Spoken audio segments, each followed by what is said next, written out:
Hallowed be thy name, thy kingdom come, thy will be done, on earth as it is in heaven. Give us this day our daily bread, and forgive us our trespasses, as we forgive those who trespass against us. And lead us not into temptation, but deliver us from evil. Amen. Our Lady of Mount Carmel, Father Caden, pray for us. In the name of the Father, and of the Son, and of the Holy Spirit. Amen. Please remain standing for the singing of the national anthem. To sing that national anthem tonight is Kapaun Mt Carmel senior Gianna Eva. Oh, say, can you see by the dawn's early light what so proudly we hailed at the twilight's last gleaming, whose broad stripes and bright stars through the perilous fight o'er the ramparts we watched were so gallantly streaming, and the rockets red glare, bombs bursting in air, gave proof through the night that our flag was still there. Oh, say does that star-spangled banner yet wave o'er the land of the free and the home of the brave?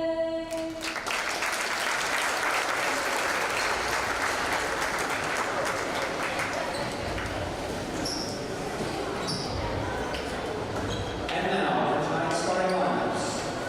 First, KMC Mount Carmel, home of your Crusaders, who tonight will be going up against the Southeast Golden Buffaloes. Getting right in to the starting lineups, we'll have Lola Jones, number 3, starting for Southeast. And first up for KMC will be number 2, Tilly Jones.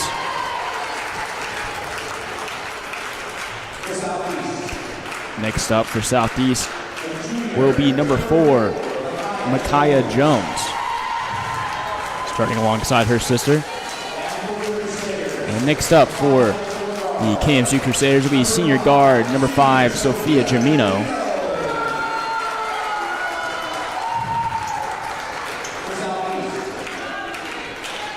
And for Southeast, number 5 of their own, Elena Webb enters the starting lineup.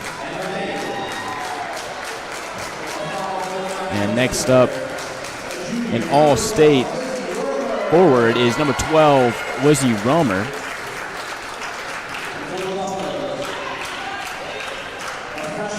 And next up, for Southeast, freshman Trinity Dixon.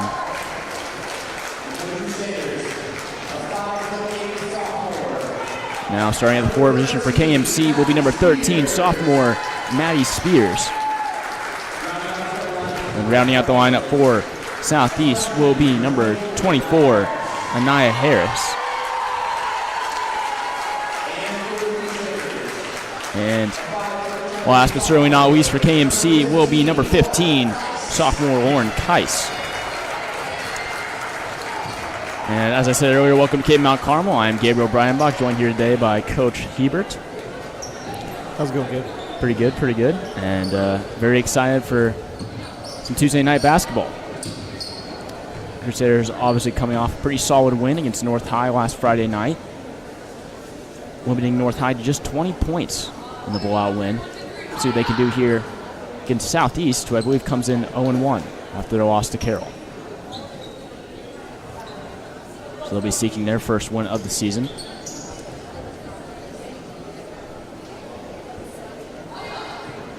And it looks like Lizzie Romer will be tipping off for KMC, as we still wait to see who Southeast will send out onto the court to face her.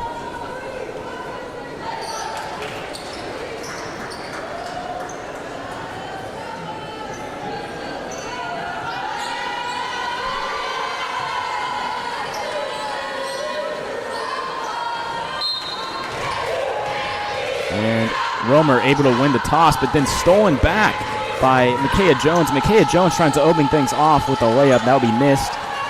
Rebound goes to Maddie Spears, but man, Micaiah Jones starting things off hot.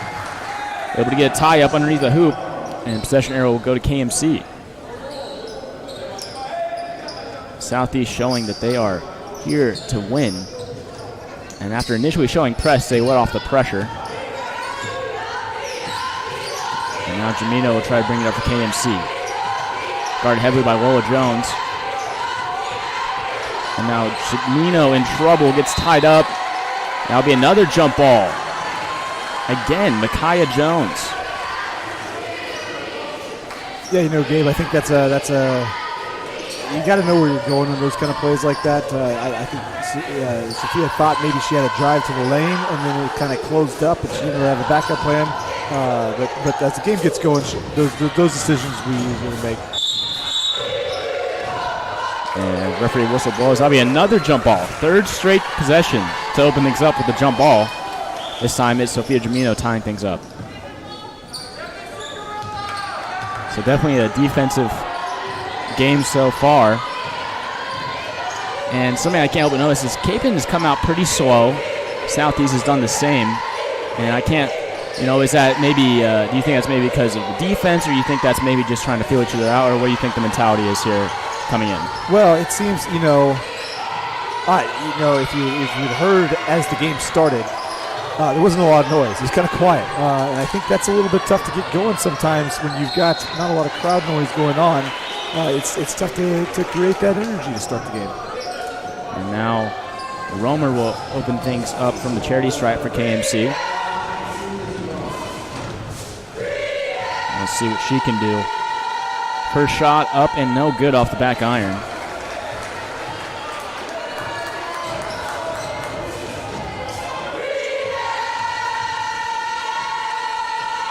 And second one goes down.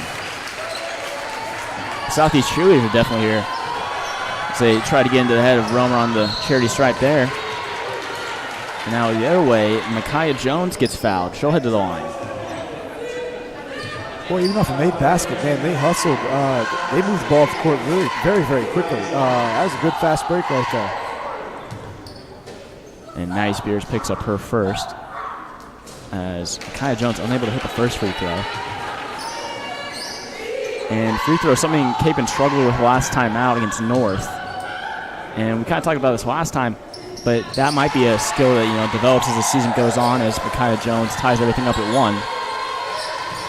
But I was able to discuss this a little bit with Sophia Jamino during the boys' game. But do you think it's more of a mental contest, or what, when you touch the stripe? And I know you mentioned it's more muscle memory, but is there a mental component with that? Oh, absolutely. I think a lot of it has to do with. And no basket going to be called on that shot from the post, as that did hit the upper part of the basket. Don't quite know what to call that part, but well, when it hits that the ribbon cord hanging down, cord, yeah, it's a dead ball. Yeah, as you're saying with the mental game. Oh, I think the more practice you put in, the more that muscle memory kicks in, and the less of you can get flustered like that. But I think that anytime bigger pressure situations, I've shot pressure free throws late in games where I could feel it. I could feel it being ratchety on the way up, and that's just part of the game, though. I think you can work to get rid of some of it, but you can never get rid of all of it.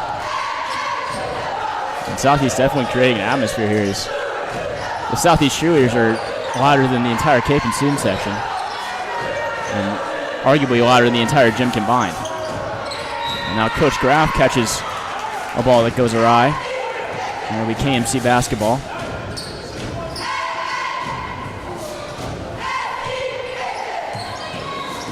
Neither team has scored a field goal yet, so we'll see if Cape can open things up. But now a steal there by Dixon. Dixon one-on-one loses it. She gathers herself, kicks it out to Harris, and Harris unable to knock down the deep jumper.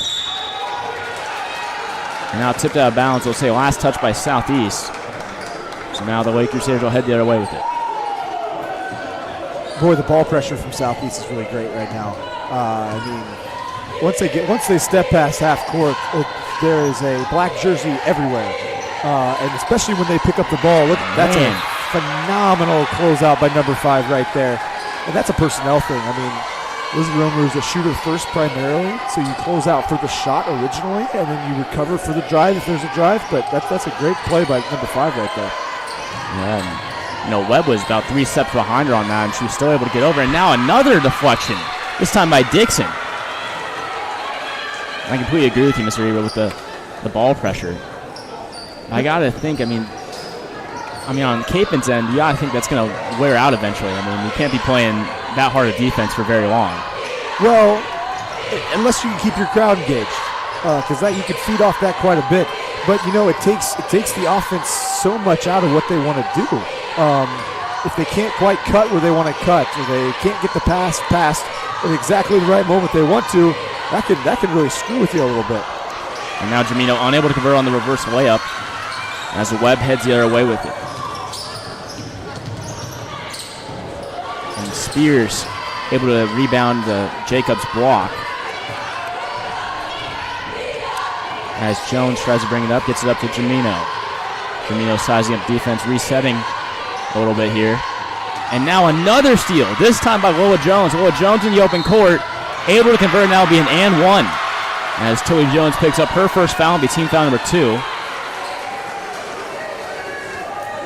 And that's another situation you might be able to relate to as a player. I mean, if you're in the open court trailing your man, I mean, is there any much you can do on that fast break, or do you just tend to let them shoot it? If you think you can get a stop and they won't score it, then you go for it. But if they have any chance of making that, I'm letting them go. I'm letting them go. I'm not picking up a foul. I'm not going to let them get an extra one. Are you a fan of the idea that maybe if you can get to them before they start their shooting motion, you just give up 2 shots as opposed to maybe giving them a 3-point opportunity?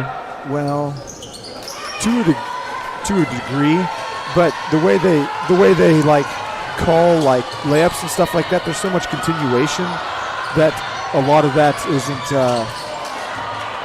You're not going to get that call a whole lot. Nelson trying to get it out to Pfister, but that will be out of bounds off of Southeast, and now Tilly Jones will inbound.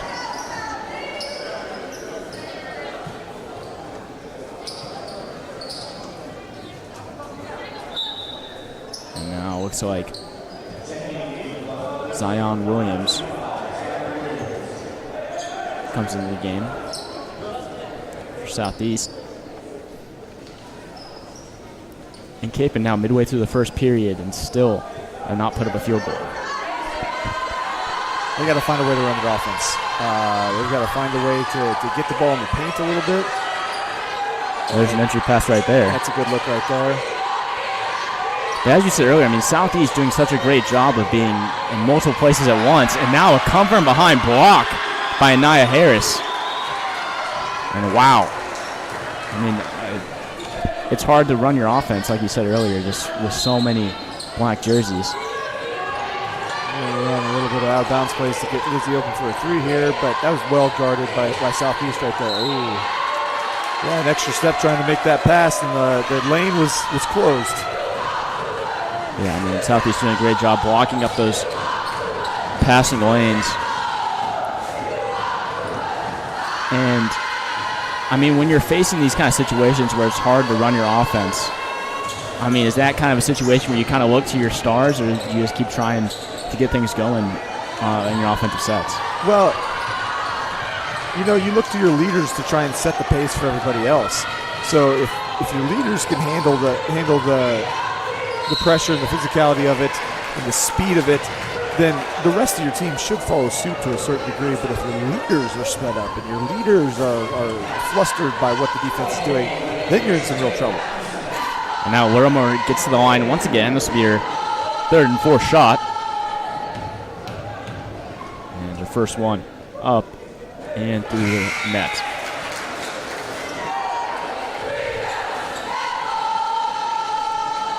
As now Tilly Jones checks out for Sophia Jamino.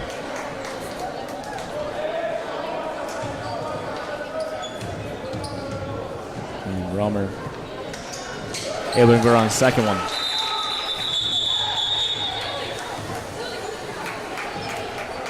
Timeout going to be called here by Southeast. It'll be our first of the contest. About 4 remaining. It looks like it was just a sub. Sorry. Apologies.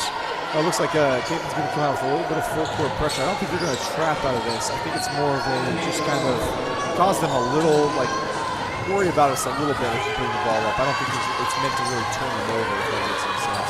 And I mean, with Sophia Jamino, I mean, she's a great defender. And as you said, with Southeast, she does a great job of being in multiple places at once, so to speak. And so I think she'd be a great half-court pressure for them to use in the future, as another forced error ends up in the hands of, Millicent. See, I think one of the problems is look at where Capen's catching the ball right now. They're catching it so far out from the three-point line, it's hard to run your offense from out there, but that's because of their pressure. That's because of Southeast really great pressure right now. And now looks like that's Williams putting up a shot. That is no good. Rebounded by Kais. And now Jamino brings it back the other way for KMC. You know, if Capen could just run their stuff under control and from where they want to run it, they'll be in a good situation. Good drive and kick. Man. I mean, part of the thing is Capen is just getting unlucky with some of these shots, a lot of them in and out. And so, I mean, from a coaching standpoint, I mean, when your players are taking good shots, they just aren't falling. I mean, are you getting on their case too much, or are you just kind of, giving them props for making the right decision? Well, if they're you always praise, like, the process. You never praise the outcome so much. You always praise how they got to the outcome. If that you know what I mean? Yeah. Where, like, if they make the correct read and they make a nice decision and the shot just doesn't fall, that's fine. Those are going to happen. You're going to have games like that where their shots don't fall. But if they're pressing and they're pushing and they're forcing things and the shots aren't falling, then you want to have them try something different. Maybe you want to have them try, hey, maybe go get fouled. Maybe get to the rim. Maybe look to get a post touch or two. Maybe look. There's all kinds of different things you can do, but the decision making is really the most important part of all that. Great heads-up play there by Kais. And now Jamino able to convert in the post. And it gives Capen its first field goal as we end of the first quarter. But regardless, they're up by 2. Let's see what Southeast can do to respond. Ball comes loose, but gathered there by, looks to be Dixon. Now kicks back out. Southeast resets with Harris. And Southeast really spread out here on offense. And Capen doing a good job not getting too spread out on defense. That's a deep three. No good. As Jamino comes with the rebound and she'll head the other way. And she drives, tries to kick out, but that'll be deflected out of bounds by Dixon.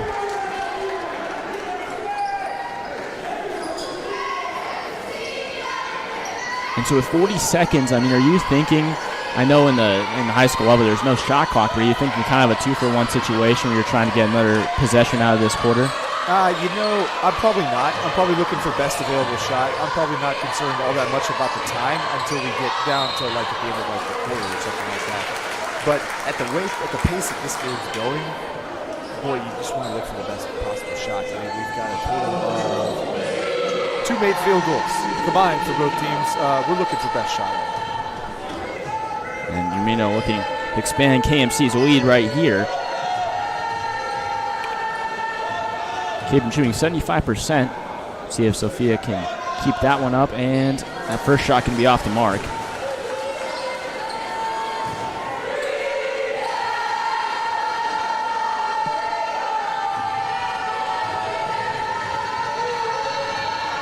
And Jamino's second attempt up and good.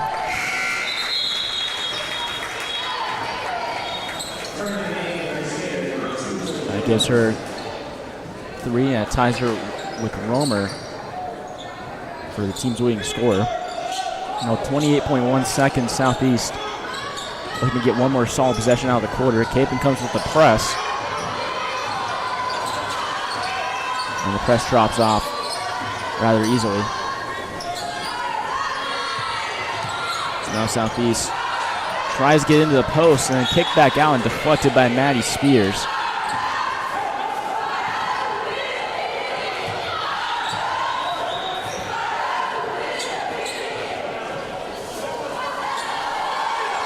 Now Lola Jones to inbound. Now with just 13 and change left to go. Harris, step back three. That is no good. Rebounded by Spears, but then coughed up, and that's Lola Jones on the rebound. And deflected out of bounds. Looks like Romer was the last one to touch that.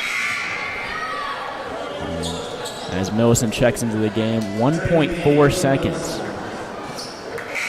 on the clock. Now Emily Jacobs checks in for Lizzie Romer. Southeast trying to set something up here. And now shot taken and no good. That shot taken by Gilbert. And so we'll end the first quarter with 6-3 being the score.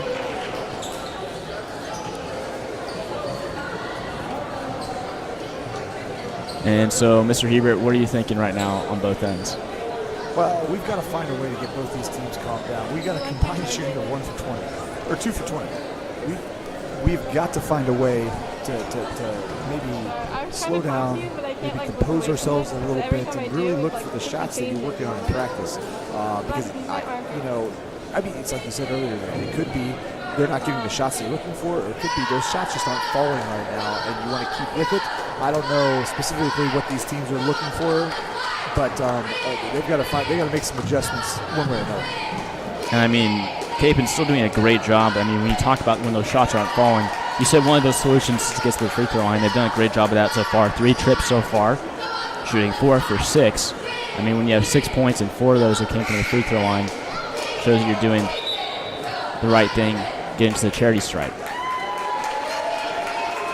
And I mean, same thing for Southeast, 3 total points, and 1 of those coming from the stripe.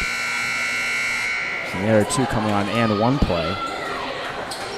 So both teams have the right mentality, it looks like. We'll see what the coaches did. I mean, it's a tough thing to do between quarters to make big adjustments. You can make some small, minor adjustments, but we'll see if they've got anything different they're looking for here. And so now Dixon will bring it up for Southeast. And right out of the gate, there's a lot more movement, a lot more moving parts to Southeast offense out of the quarter break. See what they stick with that, maybe trying to get a shooter open. Kapaun doing a great job with that zone, moving with the ball. And now a shot from Dixon, it would be knocked down. Gives her first basket of the night. And now Jamino in trouble. Loses it. And now jump ball going to be called. And it looks like it's going to be KMC possession. Nice play down there. I mean, that was pretty good defense. There's a hand up. That was pretty good. That was just a pretty good defense, but a better offensive play.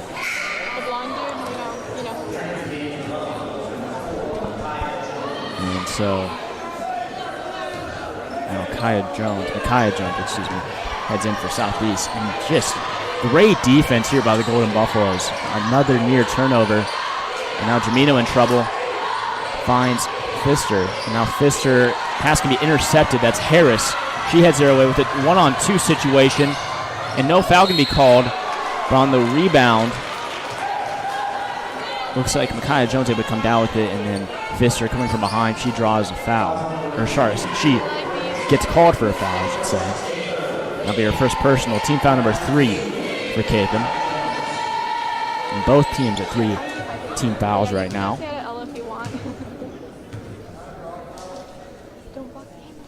As Jones' first attempt goes through and then ties everything up at 6.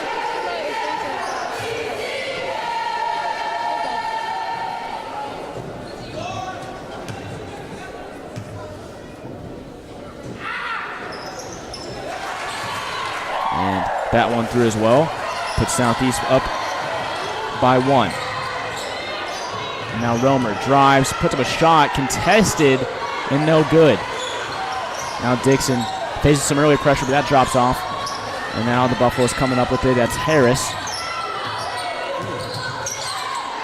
Tries to get something there. Good help defense by the Crusaders there. Great defense by Pfister. And now Jones with a nice little move to get the basket.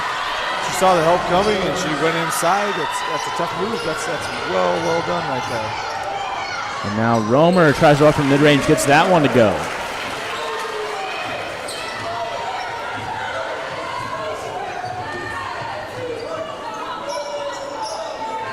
See, the offense is opening up a little bit here. But I mean, if you're coaching, you have the first quarter that both sides just did. I mean, are you looking for more driving opportunities, or are you looking for more shots in the mid-range to the three-point range, just to open things up? Well, the way that both teams are shooting right now, I really think you want to find a way to get to the rim more than anything right now, because the shots aren't really falling all that well. So you got to find a way to get to the rim a little better.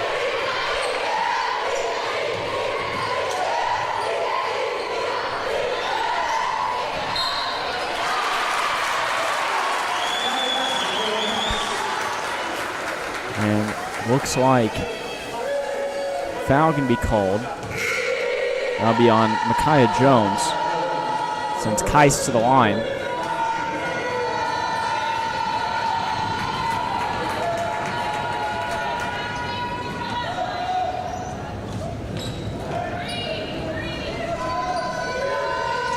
And now Kais' first shot unable to go.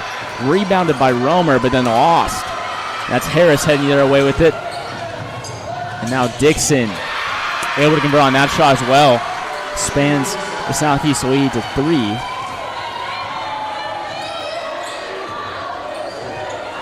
Kapaun looking to respond. Romer looks around and finds Kais. Now Germino from the corner. That is no good. Rebounded by Harris. And now from behind, that looks to be on Hawker.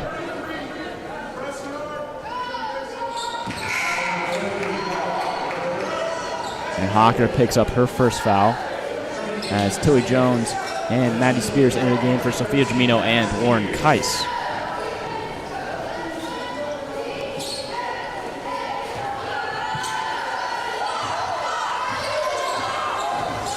As now Harris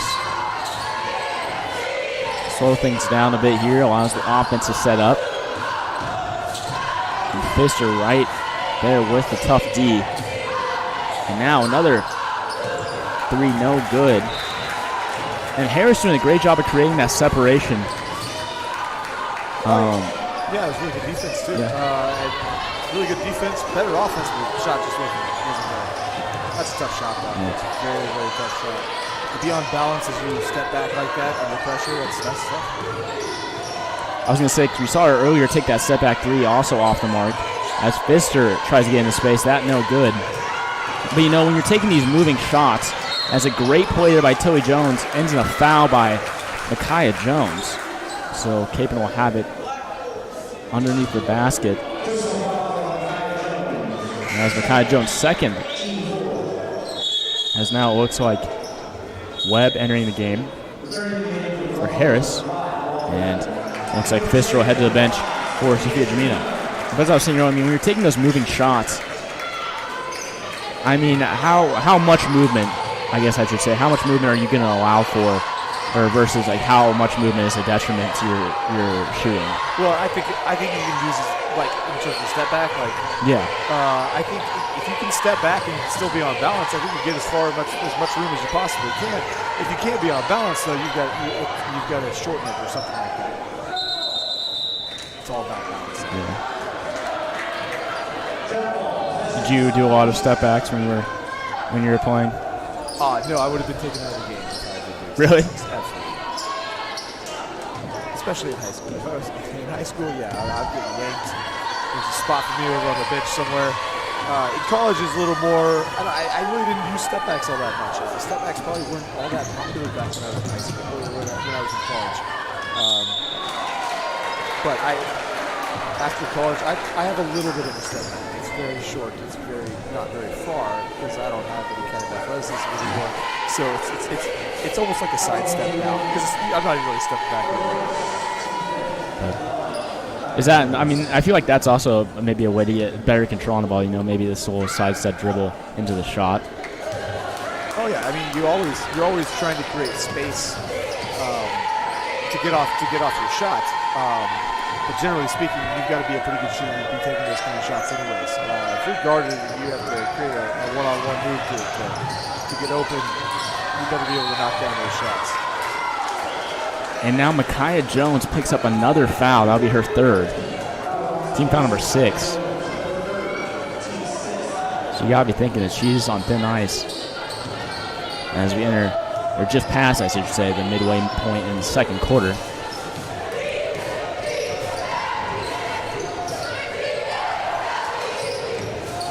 And now after Southeast empty trip to the charity stripe, Kapaun able to tie it up with the Lizzie Romer 3. Wow. Ties everything up at 13, and now Romer with 8 points in the first half. And now jump ball going to be called. As now Adrian Neal heads in for Southeast.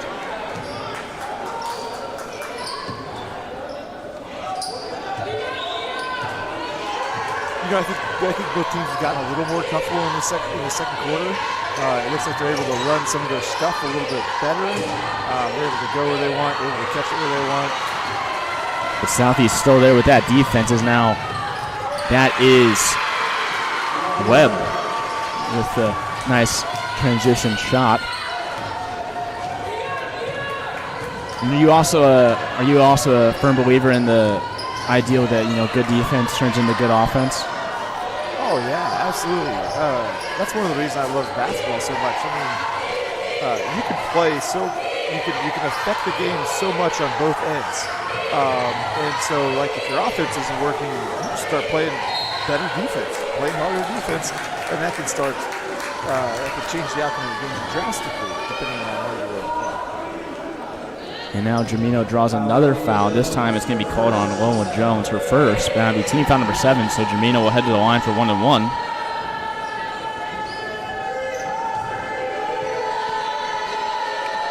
And so Southeast into some foul trouble early. As Webb also with 2 fouls. And, of course, Micaiah Jones on the bench with 3. As Jamino able to convert on her first shot. And so sorry to pick your brain, but as from a player's perspective, you pick up a couple early fouls. I mean, are you going into the rest of the game maybe with a more conservative mindset, or are you just going to keep doing what you're doing and then, if worse comes to worse, that's what happens?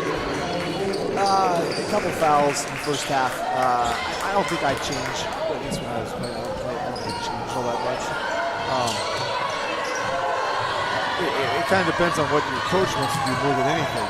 If I've got a big part of my team that's in foul trouble early, and I know that we're going to have a close game, I'll put them on the bench, save for the second half, let it cool down a little bit.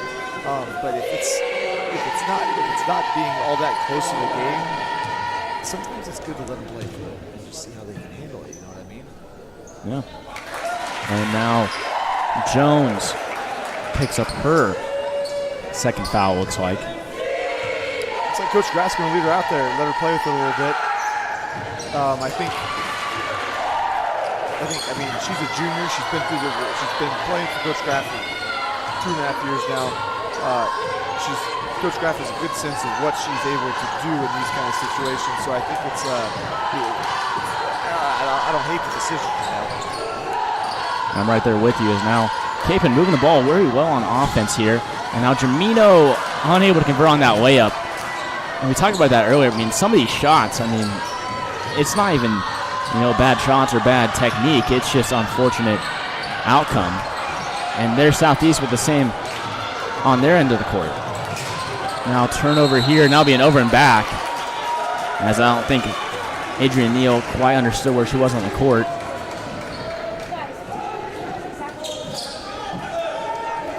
Kapaun gets a little bailout here, and they'll be able to have the ball. with just under 2 minutes to play in the first half, down by 2. And gets over to Pfister. Now Jones. Jones stripped. And now Dixon with a nice little spin move. She has some open court. And no good on the layup. However, Webb able to get the rebound, and nice little turnaround try is no good. And finally, looks like Zion Williams are on the rebound. She'll be fouled. We'll see who this is on. It'll be on Hawker, her second. So both Jones and Hawker have 2 as we end the first half here. And Williams unable to convert on the first one.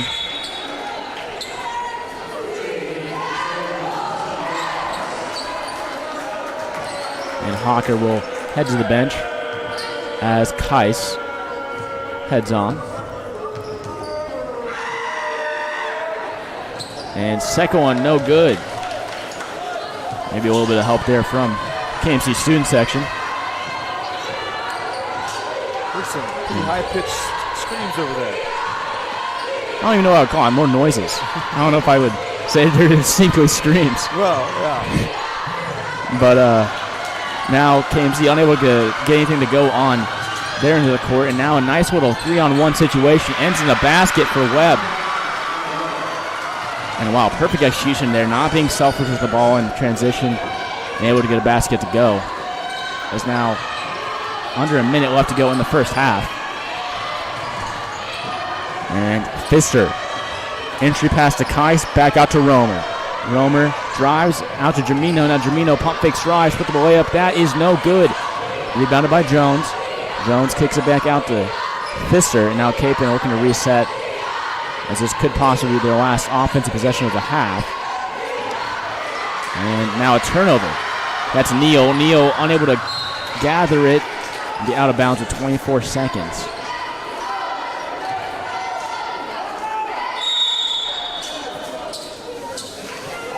And timeout by Southeast. The first timeout, I believe. There are 4 remaining. Interesting to see that this is the first timeout taken by either side, and we're almost at the end of the first half. Yeah, I know. I think both coaches are trying to let their players kind of work out some of the kinks. Trying to figure out some of the problems that they're having while they're on the court. That's always the best place to fix those usually, is let them play through it and let them understand how to fix it on the court.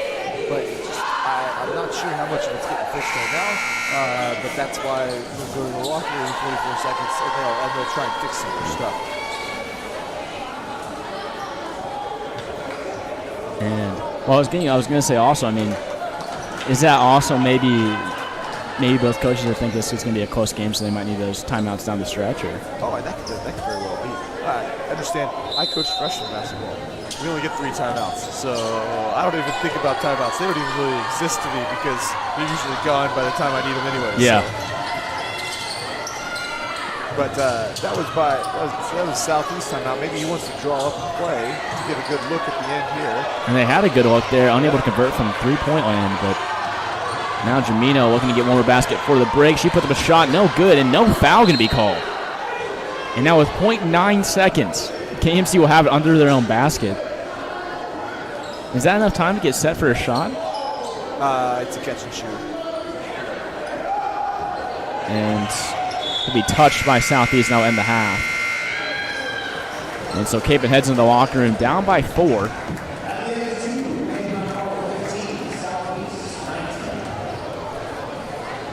And so we will step aside now for the KMC Pommies and be back for the second half of action. Sounds good.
Run. And here is the second half of action of Kapaun Mt Carmel versus Southeast. And the KMC girls getting right to it, trying to get things moving on offense as Romer gets the entry pass to Kais, now back out to Jamino. Now Jamino unable to convert. And a rebound by Spears. Ends up as a jump ball.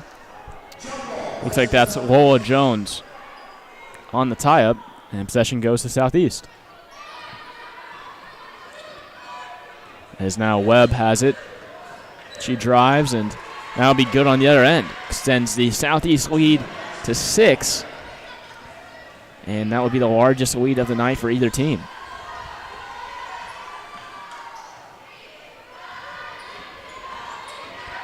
Now Spears kicks it out to Jones. She finds Jamino in the corner. And now Jamino in trouble. Finds Romer up top. Romer tries to walk from 3. That is no good.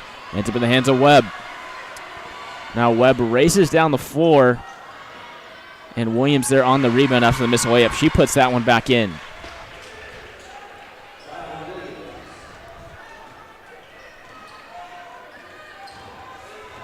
Now Jamino gets it over to Jones. And Jones finds Jamino in the corner. Jamino in trouble once again. Unable to get it away this time, but foul going to be called. That'll be Lola Jones' second personal. Team foul number 1.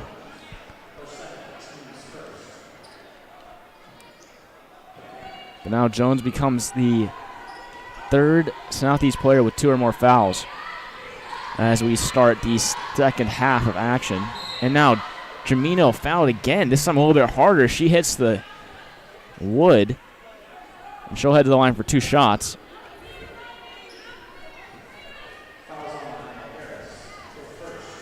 So that's 2 quick fouls for Southeast.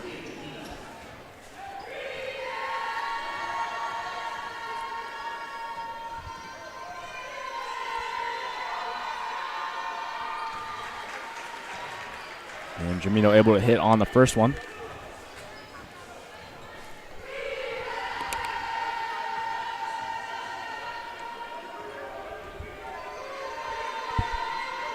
And second one, no good off the left iron.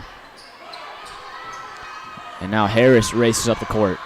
Finds Dixon. Dixon drives. Nice little bounce pass. Opens up the look for Lola Jones. Good vision right there to see that cutter coming open. That was well done. And I mean, you know, as we ended the first half and now going into the second, Southeast playing a lot more selfless basketball, it seems like. As you know, we talked about earlier, maybe some forced shots that they might not have wanted to take, moving shots, but now doing a lot better job moving the ball around on offense. And so I think that's something they're doing a great job of, and that's something they're going to want to continue. Well, Southeast, I think, is much more comfortable playing in the open court, and it's a little bit easier to share the ball sometimes when you're running with each other. And they're doing a really good job looking for their teammates. You're absolutely right. And now Jamino able to open things up for Cape in the second half. As that basket gives her 4 in the second half, gives her 8 on the game. That ties her with Lizzie Romer, the team's leading scorer.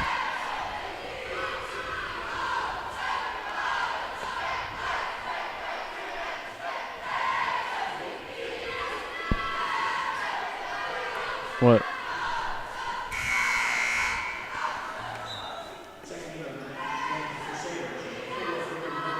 And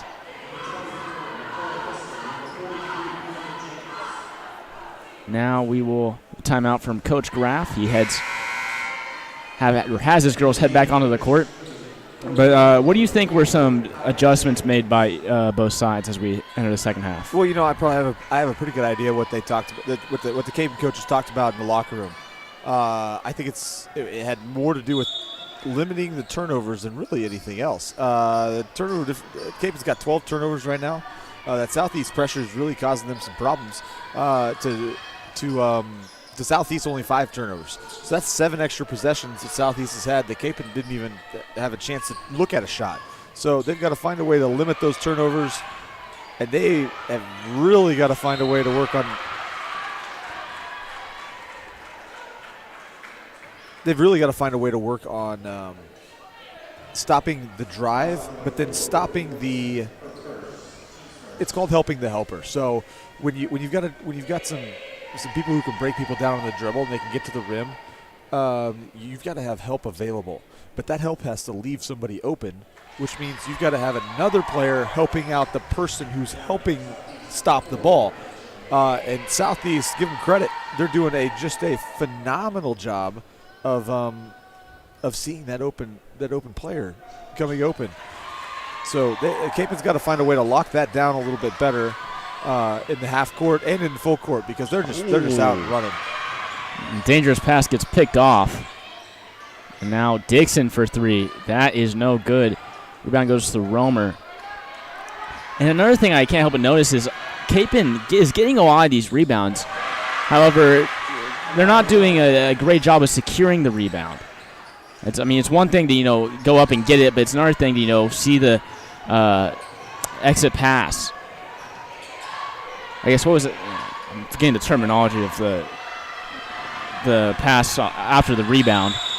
Oh, the outlet pass. Outlet pass. Yeah, sure. But that being said, a lot of these Southeast points have come from second chance opportunities underneath the basket. So, there have been some great efforts by Romer and Spears especially to get those rebounds, but a lot of those have ended up in almost immediate turnovers and have given Southeast a lot of second chances underneath the basket, and those have turned into points more often than not. Well, and I really like the way Southeast has stylized their defense. They play defense all the way down the court. They're not just running back on defense to set up their defense. If they miss a shot, they're already playing defense, and they're going to try and get a hand on the ball, and they're going to try and cause some havoc even for the team bringing up the ball. And if that's not something you've experienced a whole lot, it's kind of tough to get used to. And then you start to question yourself a little bit. So you go up and get a rebound, you grab it with two hands, you come down, you feel like you've done a really good job getting a defensive rebound, but then you got all these people swiping at it and trying to go after the ball. That you can get a little nervous. You can get a little nervous as that happens. So Kapaun's got to really find a way to handle those nerves and run their stuff. They got to rebound with two hands. They got to chin the ball. They got to be solid with it. They got to turn outside. They got to find an outlet pass. And some of those things are happening, but not all of those things are happening. And something else I've noticed, a lot of times when you're having a lot of people swiping at balls, sometimes that can result in more often than not fouls. You can't always have. You have three people swiping at a ball. Usually one of them is going to have make contact. But Southeast is doing a great job of being aware of when they're reaching in, only reaching in when the ball is available. And I know you mentioned how they were swiping at it, but I almost feel like they're almost just there. They're there causing pressure, and that often forces Kapaun into unforced errors. Absolutely. And Southeast showing a little full court pressure here. I don't think they're trapping out of it, but kind of like what Kapaun did in the first half, where they're just going to show a little pressure. Maybe get you sped up a little bit. Maybe have you make a bad decision that's not terribly forced. Looks like Kapaun handled it pretty well right there. Good kick out. Millison unable to hit from three. And then we talked about this in the first half. If you're just now joining us, Kapaun getting a lot of good looks and shooting a lot from good looks, but just not falling. And they're going to have to hope that some of these shots start falling as they trail by 11. But still good fundamentals and good execution here so far. Right. Now Webb resets it a little bit here for Southeast. And now Dixon, nice little first step. Unable to convert on the layup, though. And now Millison. One of the shortest players out on the court, but a little veracity there underneath the basket. Forces a jump ball. It stays with Southeast.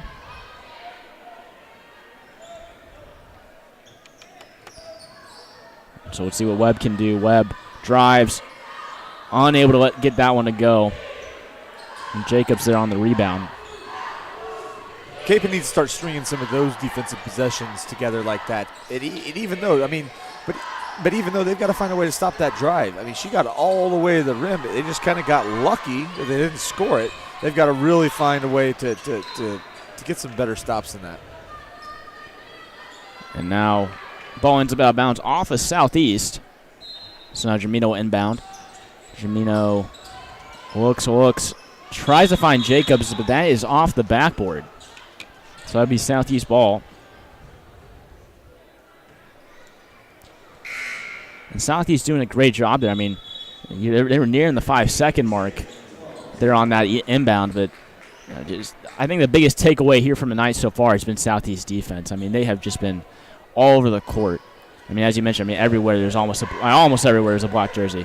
I love the pressure they apply. I love the denying of the first passes away. I love just the intensity they come with their defense. I think they realize that, hey, we can score some easy buckets if we play really good defense and force the opponents to turn the ball over. There's another step-back jumper. That one no good. And now Hawker in trouble, gets to Pfister. And that's a nice little move right there that we haven't seen too much of. So, I mean, I think one of the biggest issues for Kapaun, not being able to find that outlet pass is a lot of times when they're facing a press, a lot of times in the press break, they'll have someone behind, just in case if they need to pass from or they need someone when they're in trouble, they can pass behind. I mean, when you're underneath the basket, you can't really have someone behind you, so it's a little bit harder. But there you see Pfister behind the play and able to get that ball and then able to regroup. And now Southeast possession. And inside to Jones. Great defense there by Jacobs. As now Jamino comes to the rebound. She heads the other way with it. Now facing 3 defenders. Loses it. And now heading the other way, that's Harris. Harris able to convert on the layup.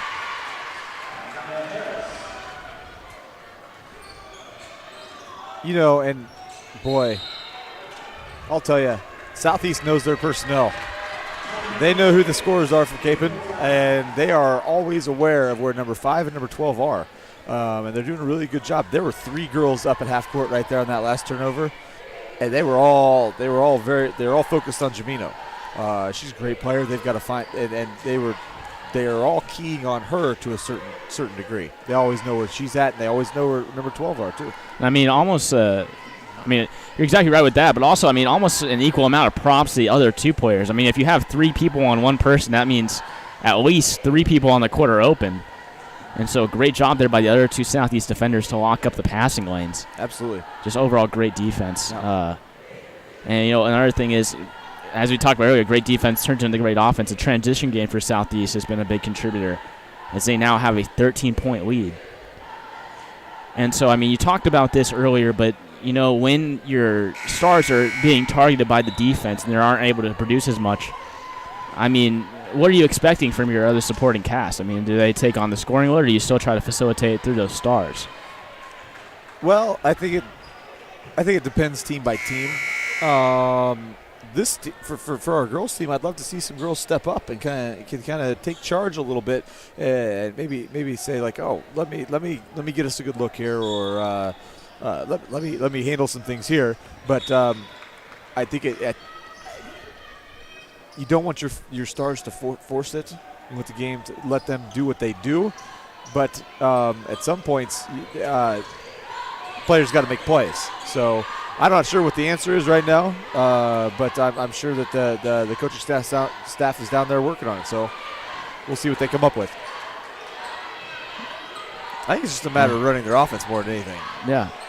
And Kapaun with some nice passes now inside the Hawker. And, I know we keep going back to this defense, but it is incredible how fast these holes open up. There's been a couple of times where there's either been a Southeast player who guessed on a pass, or even there, a Southeast player on the floor. And as fast as those opportunities open, they close up. Just great help defense from Southeast. I'm trying to get Lizzie open for a 3 here. That's a good look inside. Good nice move. Little move. Good shot fake. And they're going to give her 2 shots.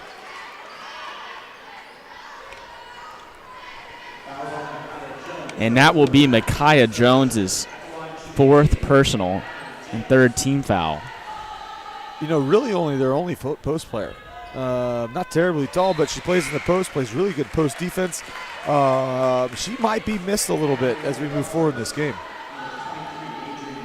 And Jacobs able to convert on the first shot. And second shot good as well. Kapaun now 9 of 12. And pretty good, shooting 75%, a lot better than last week. And, exactly where you want to be. And, when you're shooting that well from the free throw line and you're down as big as they are, you got to think that, Kapaun might be, targeting that stripe, trying to get there as much as possible.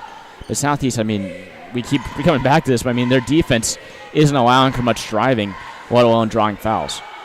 And now Maddie Spears fighting for the rebound. Finally gets it out to Tilly Jones. Now up to Romer. Romer drives, takes it all the way. That'll be no good. Now Jacobs unable to get that one to go. Unable to get that one to go again. Now Spears ends up with it. And so I know back when I used to play, and, I still see it now. One of the biggest things I've always heard coaches harp on is, when you're in the post, the backboard is your friend. You never want to just ignore the backboard. Are you also a proponent of that as a coach? Oh, absolutely. Absolutely. And now it purely has to do with lessening the impact of the ball. So once it loses a little bit of energy when it hits that backboard, and so when it falls off, you've heard of shooters who maybe have like a soft touch or something like that. That's how you get some of that soft touch, is you let it hit the backboard first, and it's not bouncing quite as hard as it hits when it hits the rim, so you've got more of a chance for it to fall in. And now Romer loses it, able to get it back, but in trouble. Now Millison gets into Jacobs. Jacobs, another nice post move, and foul going to be called. This time it will be on Anaya Harris. That'll be her second personal. Fourth team foul for Southeast. Boy, you've seen Kapaun having some success going inside here a little bit. I'd like to see him keep going there, It's 2 possessions and 2 fouls and 4 free throws. So we'll see if you can bury this last one, but I like where they're heading with this. And Jacob with tremendous footwork in the post. She's a very young player, but showing some, veteran expertise there. And now 4 for 4 from the stripe as well, further improving Kapaun's free throw percentage. Is now Webb with a little runner. That'll be no good, and that ends the third quarter score at 22-31. So 4 free throws made by Jacobs there at the end of the third quarter. It cuts the Southeast lead back to single digits. And Kapaun starting to gain some speed. We talked about it earlier. One of the keys to coming back in this game might have been getting to the free throw line. They've done just that. And so, what are some other things you think Kapaun is going to be looking to do as we head into the final stage of this game? Well, you got 8 minutes of game time left, and I've already seen a couple times where Southeast has kind of slowed things down on their offensive end. They've kind of slowed things down as to where they're not pushing every single time, and so maybe they're slowing things down and letting the game use the clock as their friend a little bit. So I'm a little bit concerned about that they have the patience to do that. But what it comes down to is you got to find a way to get stops if you're Kapaun. You got to find a way to put the ball in the basket. But I think they've just seen some success right now going inside to literally the only post player on the floor and letting her see what she can get done. So we'll see if they keep going to that, and then some shots have got to fall at some point. And we're up to 17 turnovers. You got to cut down on the turnovers. Yeah. Same time.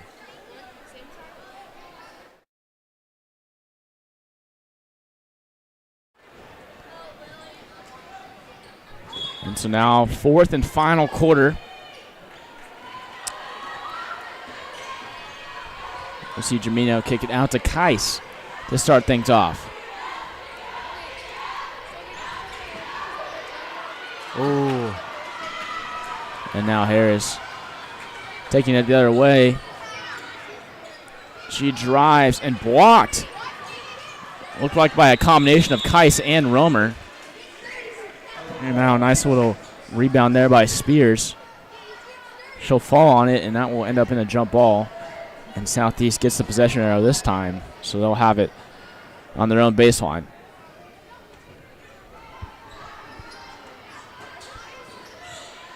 Now Harris drives, and that will be no good. Foul going to be called, though.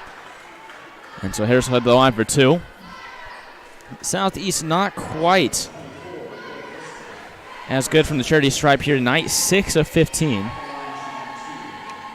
So just a little over 35%, I believe. 40% to be more exact. But she improves it there.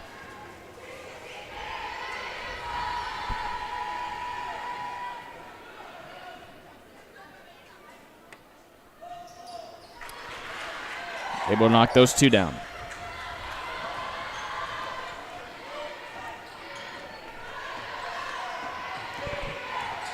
Kapaun down by 11. Trying to get something going. Gets it to Jamino. Jamino unable to get that free throw to go. And Jamino takes a hard hit. She'll be okay. And so one thing the Kapaun is usually pretty proficient in is the shooting from the three-point arc. And we haven't seen too much of that here in this game. I mean, is that something you think you look towards, heading down the stretch, or are you more focused on getting points in the basket, maybe trying to get to the free throw line? Well, I think we're 1 for 6 from 3 right now, 17%. We're not even really getting the looks, and so I'm not sure if we're gonna continue to. At this point, the trends have kind of been set for this game. We're not getting the normal 3-point looks that we get, so we've got to be looking elsewhere. So I would say, if you've got open threes, yeah, we're shooting it. We've got some girls who can shoot the 3. If you're open, shoot it. But I would be much more focused on getting the ball to the rim as much as possible. And now Jamino in trouble. Looks to get it away, but she will be fouled. And so, when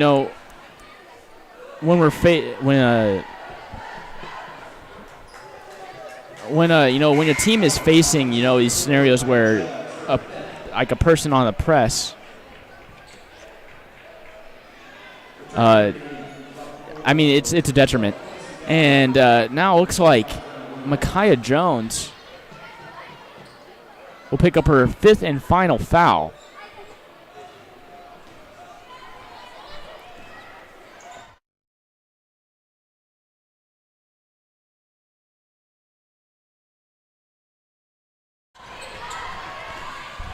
And now, after an empty Cape possession, here comes the Golden Buffaloes. Harris trying to press the issue, drives, spins, and will be fouled.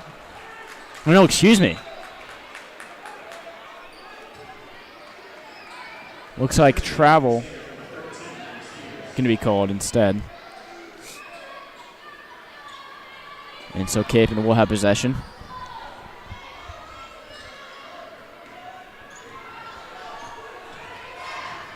And so now Jamino kicks it out to Jacobs. Jacobs out to Romer. Inside to Jacobs. Nice little find.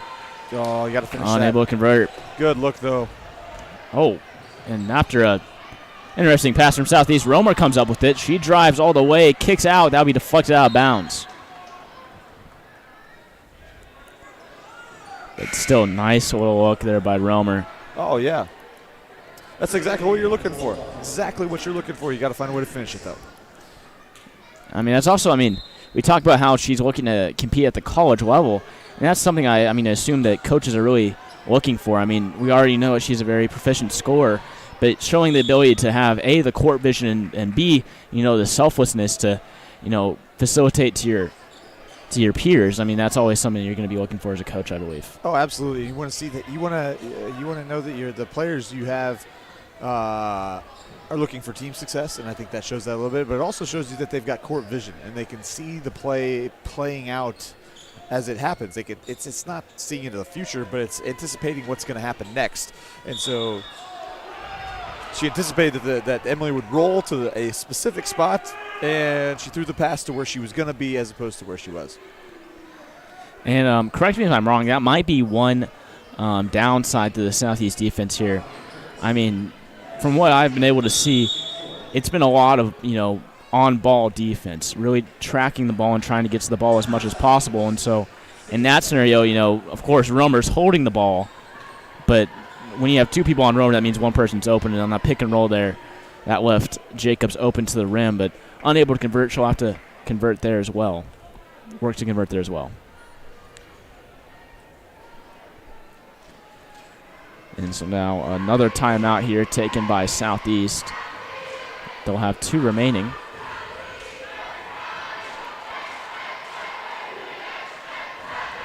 And now see what Coach Graff can do with this timeout.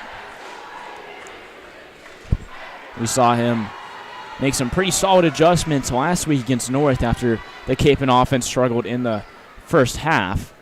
See if he can make those adjustments here again.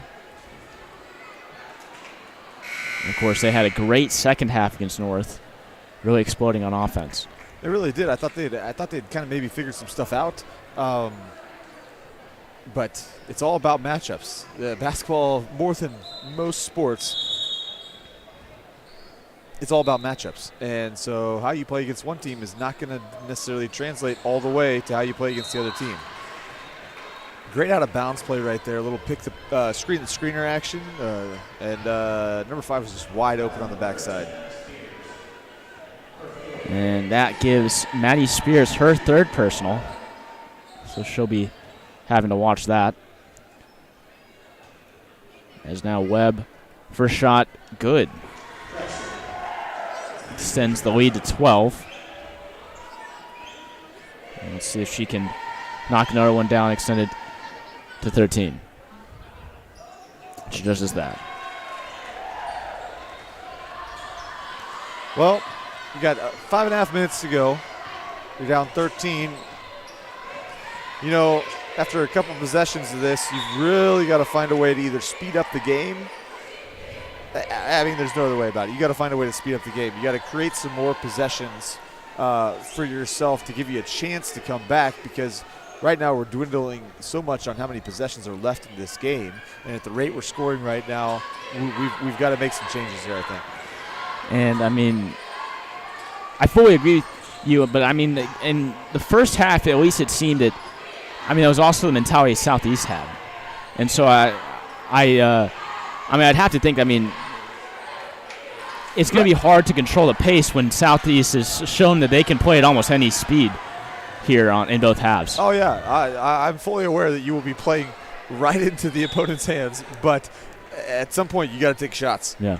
And so as much of a detriment as that will be, because it kind of favors the way Southeast plays a little bit more, you've got to take those chances to maybe give yourself a shot at the end. And, I mean, really, I think the biggest takeaway from the night so far, I mean, we already talked about the defense, but just the overall play style of Southeast. Just, I mean, you see it here. I mean, just the hustle exhibited by all the girls there on the court.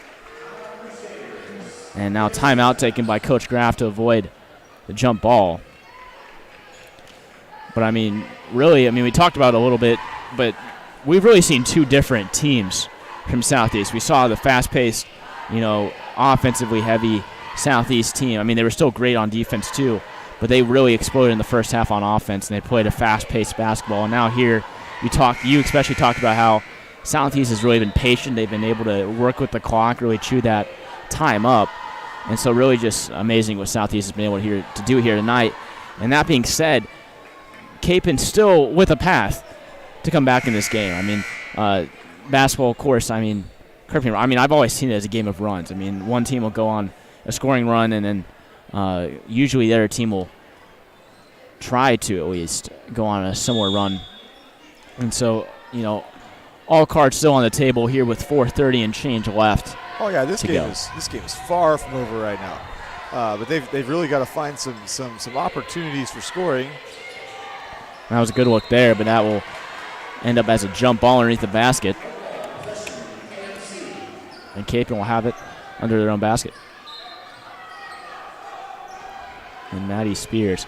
And so Jamina open on the wing, and they got her on the baseline. Put it in. Wow.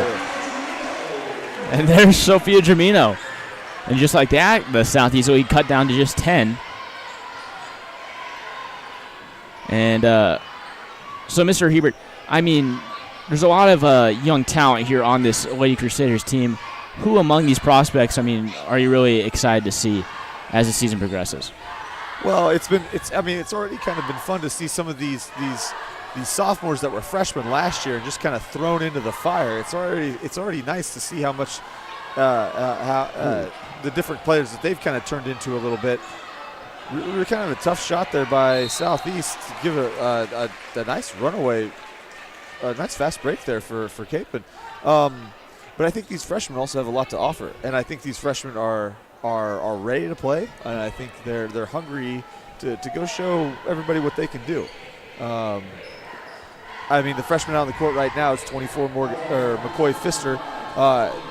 Court vision-wise and basketball awareness-wise, is one of the best we have. So it's going to be interesting to see how she handles the physicality and some of the speed of the game coming from middle school last year. So there we go. But and then kind of pulling off of that, we talked about how it's a very young program, a lot of raw prospects. I mean, what roles do junior and senior tandem, Lizzie Romer and Sophia Gemino, kind of play in guiding those younger teammates?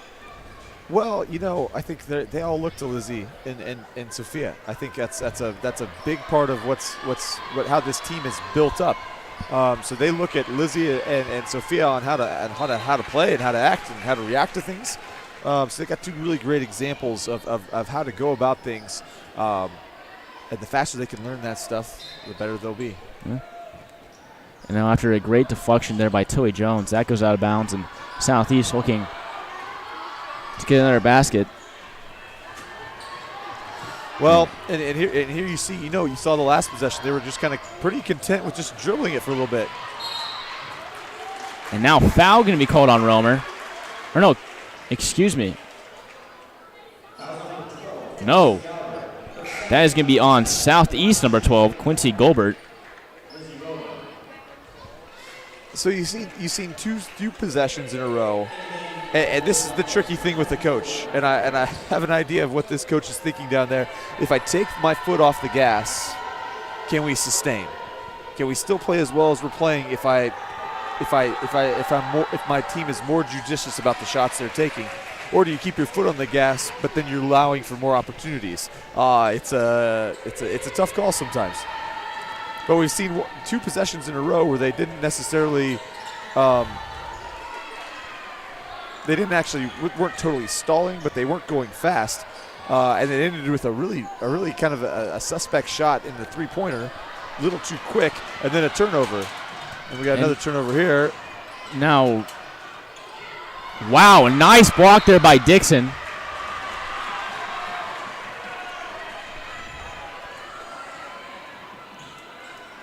And it will be out of bounds. Southeast ball. And McCoy Pfister going to be called for that foul. That's team foul number 5. You might have noticed that they're on that last trip to the free throw line, but that last foul from Southeast will be team foul number 7. And excuse me, that is team foul number 6 for Kapaun. Well, and this game could turn into that. A lot of times these games will turn into like possession ball games where you're fouling on defense and you're looking to get a 3 on the backside, depending on whether they hit or make their free throws. And a little bit of aggressive defense there from Tilly Jones. And that will be team foul number 7. That'll be Jones' 3rd. So that sends Webb to the line for 1-and-1. I don't hate that foul. That's an aggressive play. She was going after the ball, trying to make a play happen. I don't mind that one bit. Especially this late in the ball game. You got to make some stuff happen down 7, especially with the way that this game has been going. Not a lot of points scored, not a lot of high efficiency scoring. You got to manufacture some possessions at this point. But I don't know if I'd foul number 5. I don't know if she's missed tonight. And that gives her 13 as she hits on that one. And there is 15, or 14, excuse me. Let me be more specific. I don't know if she's hit the rim yet tonight. She has definitely been one of the best. I mean, she scored from all over the court. I mean, she's done well in the post. She's been able to open up in the mid-range and there from the charity stripe. And now foul can be called. And if you're Southeast, this is really not what you really don't want this. You don't want them getting a chance to put points on the board with the clock not ticking. This is the last thing you want right now. And it's now down by 9. These, with 2:30 left to go, I should say. These free throws start to become crucial. And Sophia Jamino up to take a 1-on-1 opportunity. First one's good.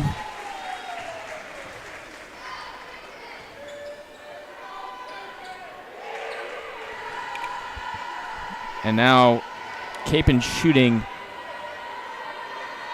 Actually, I'll wait to see what Jamino was able to do on this one. Unable to hit on that one. They're now shooting 15 of 20. 75%, still great efficiency. And now Pfister able to get the right pass. Unable to get the layup to go, however. Now Kapaun down by 8. As Harris gets a nice open pass. And now Southeast just working around the arc. And now nice little bounce pass. Opens things up for Lola Jones. Great find there by Webb. Great look. Now Pfister has it at the logo. Spins. Finds Jamino. Jamino unable to get it go off the backboard.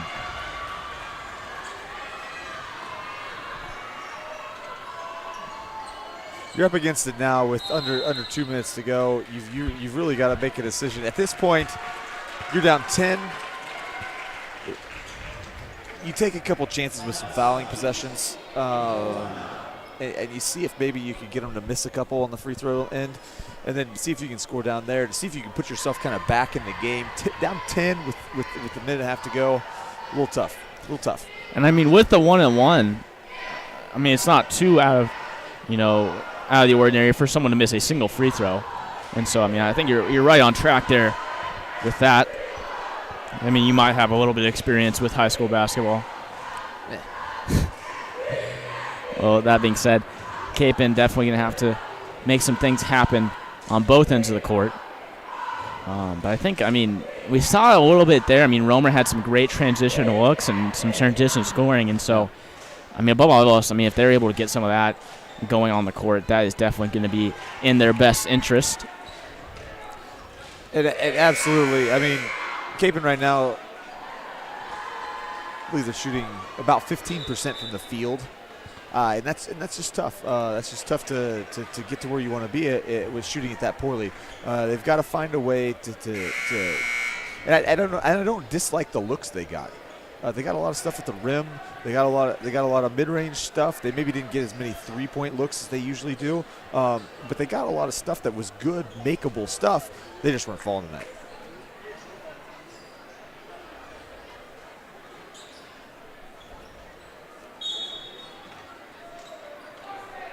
And so now Webb will get the inbound. And now Jamino intentionally fouls. And that sends Harris to the line for 1-on-1. That will be Jamino's first, team foul number 8. And so, I mean, on the offensive end, I mean, are you looking straight for the three-point shot, or are you still maybe waiting for some drive opportunities? I'm going for first available at this point. You just have to score very quickly, and it's almost one of those things where the quickness of in which you score is more important than how many points you score, because you really just want to have a chance to get the ball back and try again. And Harris makes it difficult here after making both those free throws. But I'm going ball screen instantaneously ball screen. See if you've got a roll. See if you've got a pull up three. There you go. That's a good look. Nice little inside pass to Maddie Spears, but Dixon right there with the jump ball. And just great awareness exhibited by all these Southeast girls out there. When we talked about earlier, I mean, on rebounds, they do a great job of swiping at the ball but not drawing any fouls. And just, I mean, great overall just effort here by the Southeast girls here tonight. Let's see if Kapaun can get something going. Well, I think they really picked their opportunities, too. I mean, they saw that that Spears brought the ball down. They're going to go after it if they bring the ball down. So they're picking their spots. They haven't been in too much foul trouble other than their post player. But they've been very judicious and very smart about when they take those chances and when they don't. And now really just passing it around. There's a little bit of keep away there, and Jamino eventually able to get that one. Sends Webb to the line. That'll be Jamino's second. Team foul number 9.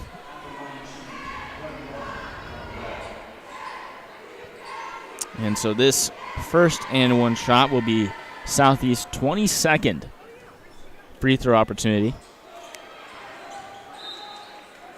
And Kapaun has 20 of their own here tonight. And so, I mean, just overall, it's a lot of free throws to be shooting. Yes. Especially in a high school contest. Absolutely. And so Kapaun got what they wanted there. They got the missed the front end, and they'll see if they can. That's exactly what you're looking for. And so that makes things interesting. Still down by 9. But 54 seconds left. Romer showing that Kapaun's not quite done yet. It gives Romer 14 and puts her back in front in terms of scoring. Jamino quickly falling behind her with 12. But really starting to reach desperation time here for the Lady Crusaders. And really, I mean, you start to get to the point where you're in need of a break on defense, maybe a turnover, maybe a miscue by Southeast. But really reaching desperation time here. Right. We got 55 seconds left in the game. I think you got a 3-possession game. This is probably your last chance. I think this is where if I'm in the huddle, I'm telling the team, hey, listen, we are trying to go after the ball. We're trying to get a steal. And if we don't get a steal, we're definitely getting a foul. So if we get a steal, we're going down and we're either going to score a wide open layup and we're going to try it again, or we're going to find a quick 3, or we're going to hope that happens off of a missed free throw. But after this possession, if they find a way to score down here, I think it's back it up. Yeah. And another thing to keep in mind, now with 9 team fouls, if Kapaun fouls again, it will send Southeast into double bonus. So they'll automatically get 2 shots, and a little less likely they'll miss both of those. Yeah. And I've seen it happen before. This is not out of the question yet. I have seen it happen. It'd be interesting to see.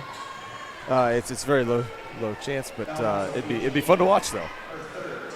And it all starts here as Jamino able to get the foul off. That'll be her 3rd personal. As I already mentioned, that'll be 10 team fouls for Kapaun. That sends Southeast into the double bonuses. Webb steps up to the line. And really, one made free throw here should solidify it for Southeast. Yeah, it turns it into a 4-possession ball game.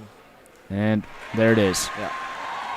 Got me a little excited there after some bouncing around. Well, she finally hit the rim. She's been hitting only net for like 3 quarters now. So finally she hit the rim.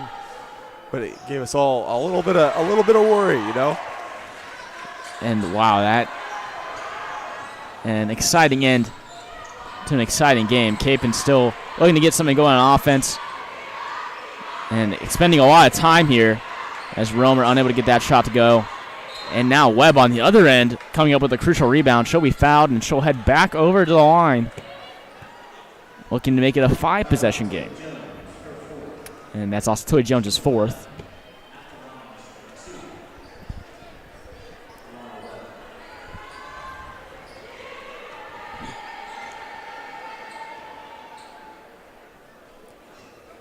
And so, well, and I may be in the minority here. I probably am in the minority here. But if I'm the coach of this team, I'm upset.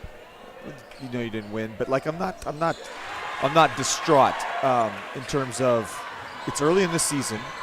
You kind of want to figure out what you're good at. You want to figure out what you're not so good at, and then you want to make those adjustments as you go on in the season, so you can continue getting better game to game. So this isn't the worst possible thing that can happen. This should be a learning experience for everybody out there, so that they can get better for the next game. And I mean, you might be in the minority, but I'm right there with you. I mean, this was a good team as Pfister blocked and she'll head to the line for 2 shots. But this was a very good team. And, I mean, as you said earlier, I mean, I don't know if that percentage has changed, but Kapaun was shooting 15% from the field. And I don't care, what kind of team you have. That's not going to happen very often. I mean, that is just I mean, when you're shooting 15%, I mean, that kind of comes down to some of that. At least some of that has to be, bad luck, and not so much poor execution. So, Kapaun can kind of stick to what they're doing well. I think you kind of hit the nail on the head there. I mean, they had really good stretches there, especially, outstanding performances there by Sophia Jamino and Wizzy Romer. I think Maddie Spears did a great job in the post tonight. And, it's early in the season, as you said, and it's good to find these kinks, so to speak, so you can, straighten them out and, be better ready for the later stages of the season. And now Webb able to knock down the first. And second one able to go as well. That gives her 20 points on the evening.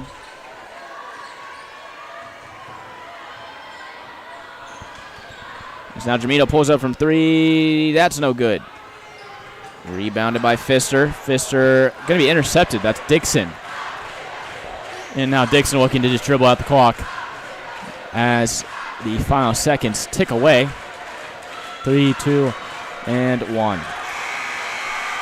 Final score going to be 47-33. Southeast comes away with the win here tonight, and Kapaun moves now to 1-1 on the season. And join us next time, December 17th. Kapaun will go on a little bit of a road trip here for the next couple of weeks, but December 17th, join us back here on to Saturday night for an exciting game against Manhattan. Should be fun. Should be unique. I don't know the last time we played Manhattan. I don't know if we ever have. If we have before, it's been a long time. It's kind of it's that game that's replacing the G-Wall AVCTL Challenge. So it's interesting to maybe play some teams you haven't played before. So that'll be a lot of fun. And well, that ends our presentation of the Lady Crusaders versus the Southeast Golden Buffaloes. And with that, I've been Gabriel Bryanbach. And I am Will Hebert. And join us back in about 20 minutes for the boys game. That'll be, of course, KMC versus Southeast Golden Buffaloes.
In the name of the Father, and the Son, and the Holy Spirit, amen. Almighty God, Father, Son, and Holy Spirit, we thank you for the gift of this day. We thank you for the great sport of basketball. And we thank you for each of these young athletes that you brought here tonight. We ask you to bless them, to keep them safe from injury and harm. Allow them to play with the true spirit of sportsmanship, to use their gifts and talents to give you honor and glory, and that what they do tonight can truly draw each of them closer to you. We ask all of this as we pray the words that your Son Jesus has taught us. Our Father, who art in heaven, hallowed be thy name. Thy kingdom come, thy will be done, on earth as it is in heaven. Give us this day our daily bread, and forgive us our trespasses, as we forgive those who trespass against us. And lead us not into temptation, but deliver us from evil. Amen. Our Lady of Mt Carmel, pray for us. Father Cape, pray for us. And in the name of the Father, and the Son, and the Holy Spirit. Amen. Please remain standing for the national anthem. Singing the national anthem tonight is Mt Carmel senior Gianna Duval. Oh, say can you see by the dawn's early light, once so proudly hailed at the twilight's last gleaming, whose broad stripes and bright stars through the perilous fight o'er the ramparts we watched were so gallantly streaming, and the rocket's red glare, the bombs bursting in air, gave proof through the night that our flag was still there. Oh, say does that star-spangled banner yet wave o'er the land of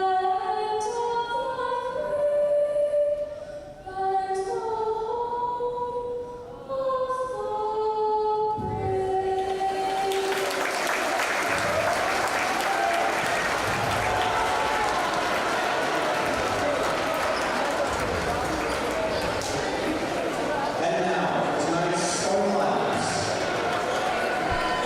Okay.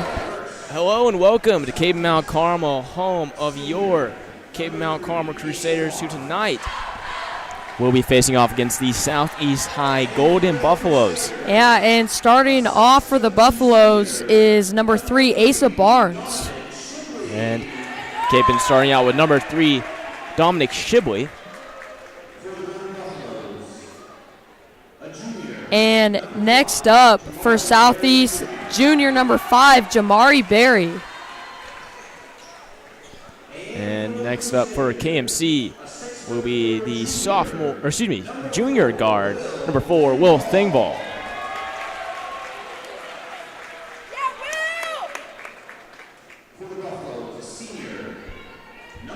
And next up for the Golden Buffalo, senior number 10, Mason Lee. And for the Crusaders, sophomore guard, number 21, Corbin Johnson.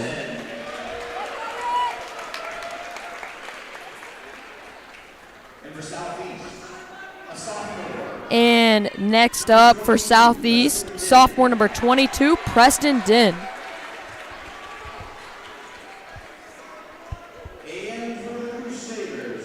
And at the center position for KMC tonight will be number 22, Tegan Charles.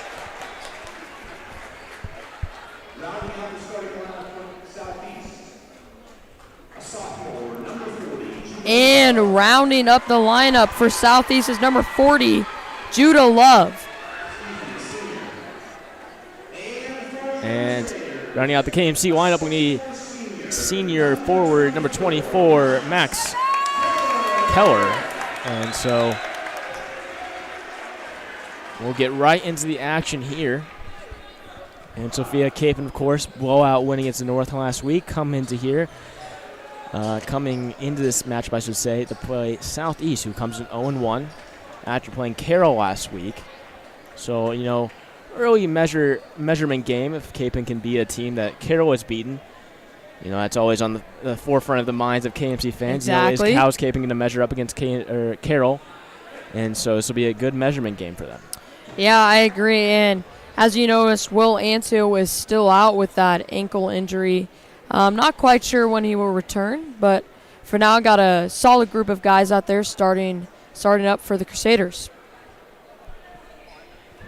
And so Love and Charles will tip off here.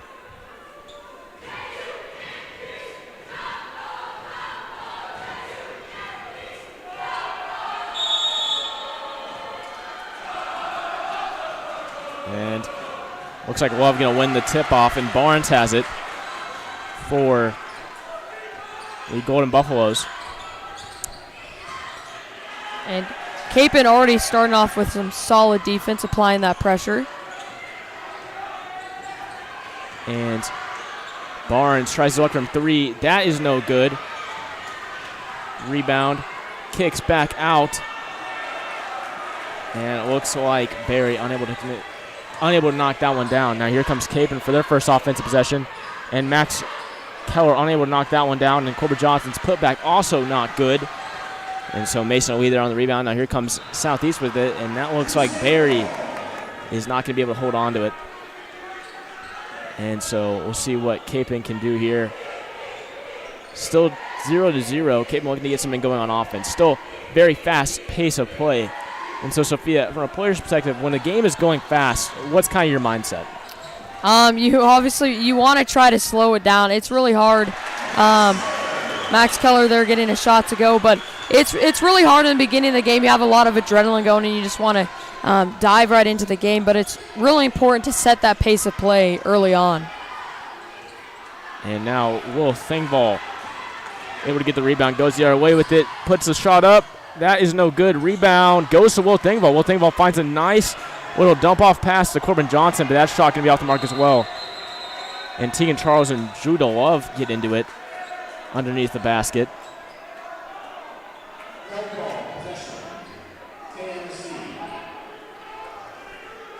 And so KMC will get the arrow.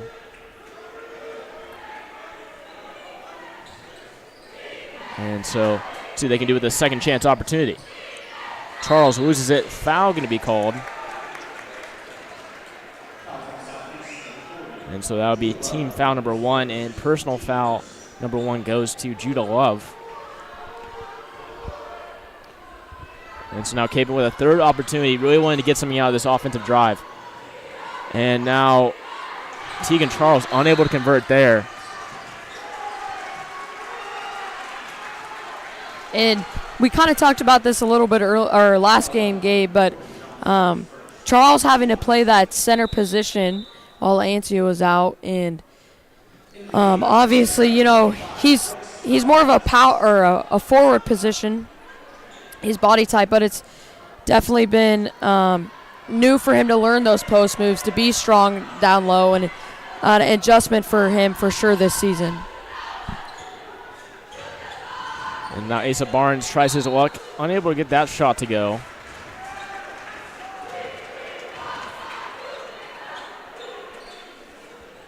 And so he'll be fouled on his way up, however, so that'll be the first free throw trip for Southeast here tonight. See what Barnes can do, trying to get his team on the board. Looks like it's actually going to be underneath. That's what I originally thought. I was going to say, that's what I thought too. But Southeast still with an opportunity to get on the board here. Before that, Bo Dalian checking in, yeah. Able to check in here. Tegan Charles heading to the bench. So Kapaun going with a little bit of a smaller lineup. That's not to, discount them. They still have some tall players out there. But see what Southeast can do. Love working in the post. Swing pass out to Barnes. And now Barnes trying to work it. And he will be stepping out of bounds, it looks like. It looks like it might have been a foul. But instead, ref's going to rule that Barnes stepped out of bounds. And so KMC will have possession. Now Brooks Powers has Max Keller on the wing. And now Dominic Shibley tries his luck from the mid-range. That is no good.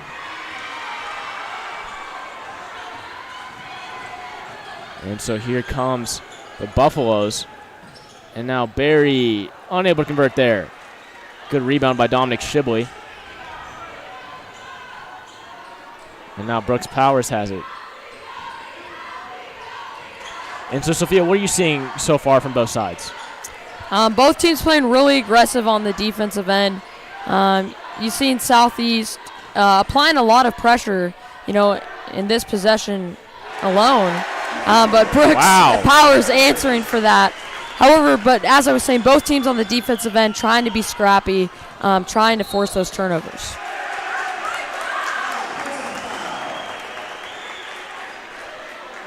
And wow, another tough foul there for Southeast as Asa Barnes picks up his first. And now it looks like Ezekiel Shaw will come in for Barry. Of course, the Southeast substitution.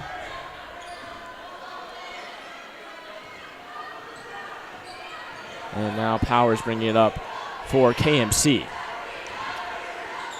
And Sophia, Powers a new core piece of this team. What are your thoughts on him?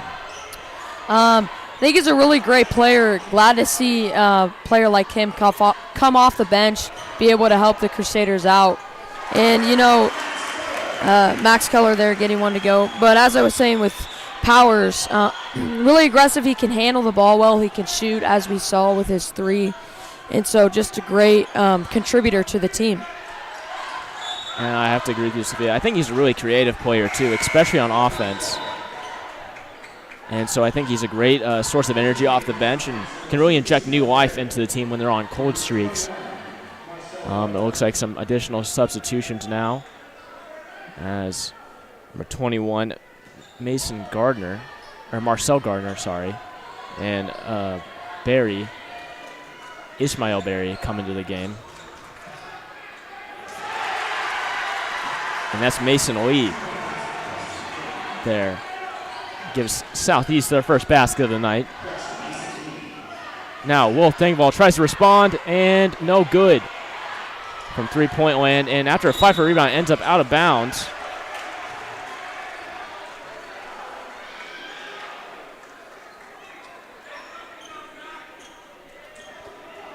And Kapaun looking to apply some pressure. Before that happens, some substitutions as Corbin Johnson and Tegan Charles re-enter the game.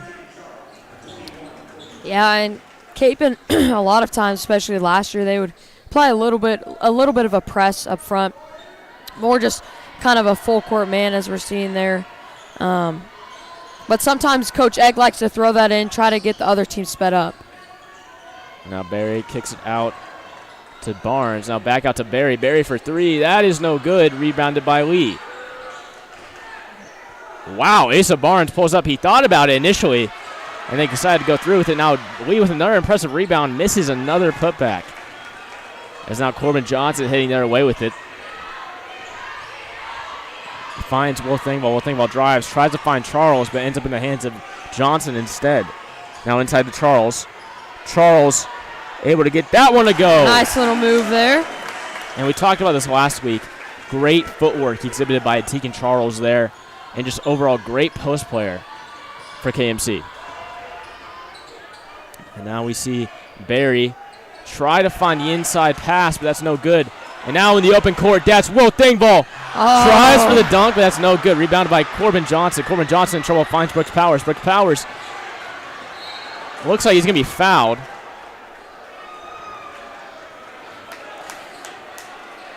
And Gabe, in that situation, I would have gone for the dunk too. But he just didn't convert. We all know Sophia Germino is quite the dunk specialist. I actually have the hops needed to get up there. So she hasn't quite done it in the game yet, but trust us. No, I just think personally it's disrespectful, especially in women's basketball. It doesn't happen a lot. And so if I was to do that, I don't think it would show enough respect for the other team. And this Southeast timeout gives us a perfect opportunity to talk about it. So, would you consider yourself a dunk pacifist, you'd say?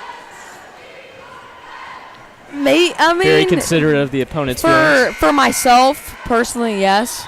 For other people, though, I think they should go ahead and dunk. Because it's more common in a guy's game, and so it's not as disrespectful.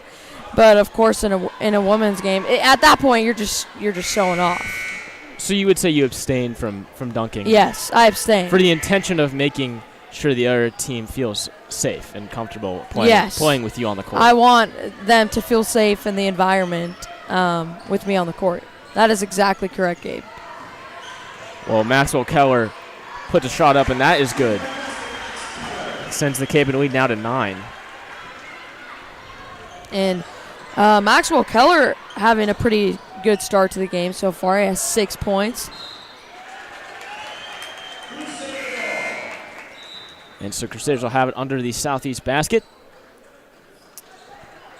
After looks like Southeast last touched it before going out of bounds. And so now Max Keller in trouble. Finds Brooks Powers. Now Bo Dalian kicks it out. Dalian, I should say, sorry. And now loose ball ends up in the hands of Mason Lee. And Mason Lee tries to get the pass out. And a great effort there by Love. But that will sadly not be saved. As you saw there, just Southeast still a little sped up. They got a good steal right there. But if they were to, slow it down, run some offense, they may have had the opportunity to score. And now Corbin Johnson finds Tegan Charles on a dump-off pass. That's great vision by the sophomore. Looks like charge going to be called on Tegan Charles. That'll be his second personal. So it looks like he'll head off the court in favor of Dominic Shibley. With Will Ancio out, you don't really want your other core big man to be in foul trouble. So it's going to be interesting to see what Coach Heck does. Right.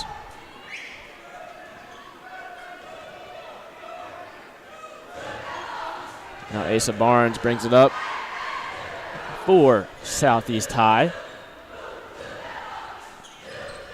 Now Barry kicks it out to Barnes. And great defense here by Kapaun Mt Carmel. And after an air ball shot, ends up out of bounds off the back of Dominic Shibley. Great play there by Barnes. Yeah, really smart decision there, throwing off the back of Shibley. And quick, that's a quick decision. You got to make that in a split second.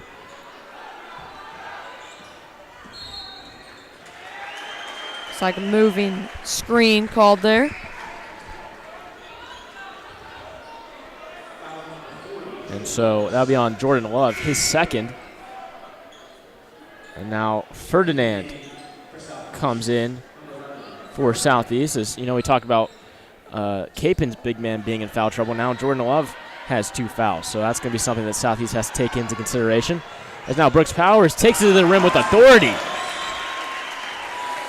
Extends Kapaun's lead to double digits. And Southeast going now 4 minutes without a made field goal. Let's see what they can do. Now Shaw unable to get that one to go. And now Bo Dalian able to get that rebound.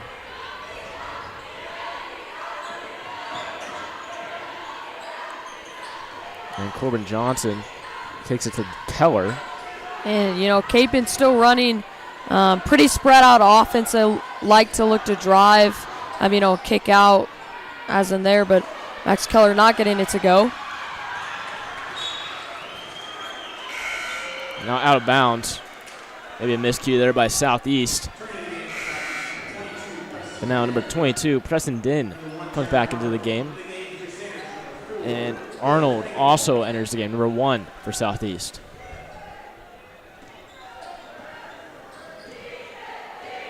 And so now Brooks Powers, dump off pass to Wolf Dingvall. Nice little find, and credit Powers with the assist.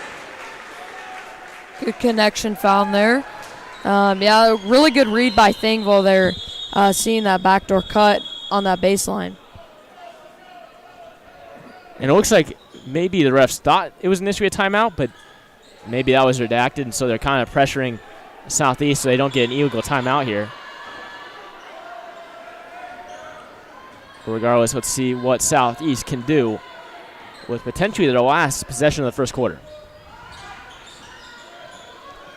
And now Barry with an open shot, unable to hit.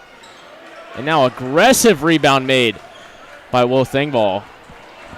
And now with 20 and change left to go, they find Brooks Powers in the corner. Brooks Powers, no good. Now Barry has it with 14 to go. Now Barnes, shot, no good. Unfortunate as Ferdinand unable to get that one to go. Now Barry has to beat the buzzer, and they don't get a shot off. Wow, that's a little bit of a rough way to end the first half. Surprised they didn't get a shot off. Sometimes, as a player, just get caught in the moment, forget about the time, but that's something you have to always be thinking about having in the back of your head. So, Gabe, what do you think Southeast can do in this next quarter? Try to start to get things going here. And so I think Southeast came into this game with the mentality that they were going to play a very fast ball, and they were going to hope that, without the big man of Will Ancio in the post, they were kind of hoping that, maybe they have some more opportunities to the rim. But Tegan Charles has done a great job of locking that down. But, with Charles in early foul trouble, it's kind of, Kapaun's been relying on their guards and forwards to really take up the entire court and play really good defense, and they've been doing just that. And so I think that caught Southeast a little bit off guard, a little bit by surprise. And so, I think it's going to be exciting to see what both teams do, but especially how Southeast reacts to Kapaun's play style. Kapaun also has been doing a great job of controlling the pace of the game. Yeah, I definitely agree. I think, like you were saying, Southeast wanted to come into this with playing a really fast-paced game, but Kapaun's in complete control of that pace. And, Kapaun isn't afraid to play fast when they want to play fast. But they're going to control that tempo, like I said. And really on the offensive end, they're doing a great job of just running their offense, getting those reads, and getting those easy buckets. So Southeast will start out with the ball here. And let's see if they can start things off with a bang. And now a new entry, as that is Caden Drury, number 33 on your screen.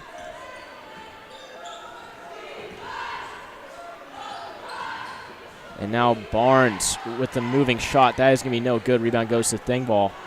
And now Corbin Johnson up the court is trying to get to Maxwell Keller. Great recovery there by Keller, but that could have been an open basket. Great defense there by the Golden Buffaloes. Now Kapaun with a chance to reset.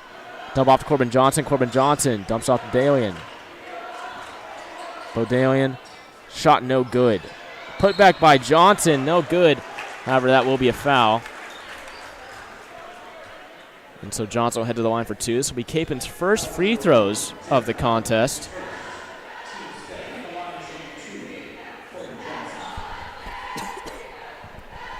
And Johnson, a great shooter. Let's see what he can do with his first trip to the stripe. They have a little bit more success from the free throw line than they did last game.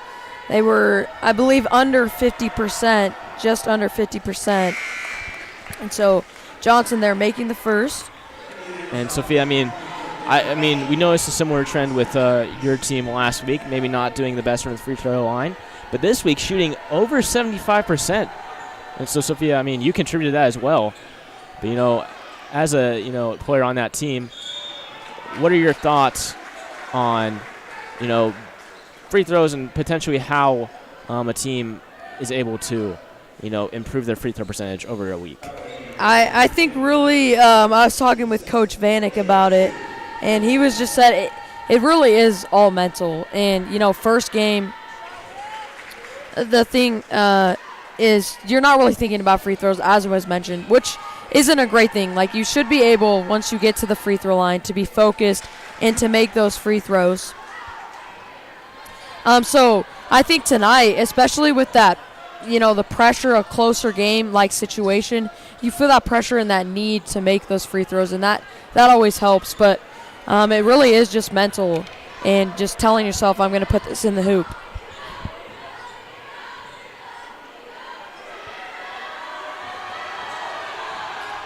Now Barnes in transition.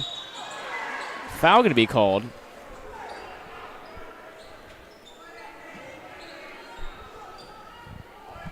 And so now Barnes will head to the line.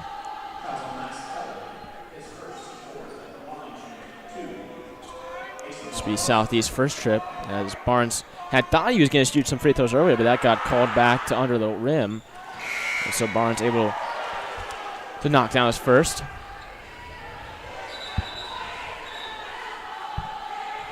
Some substitutions now for Southeast as Shaw enters in favor of Ferdinand.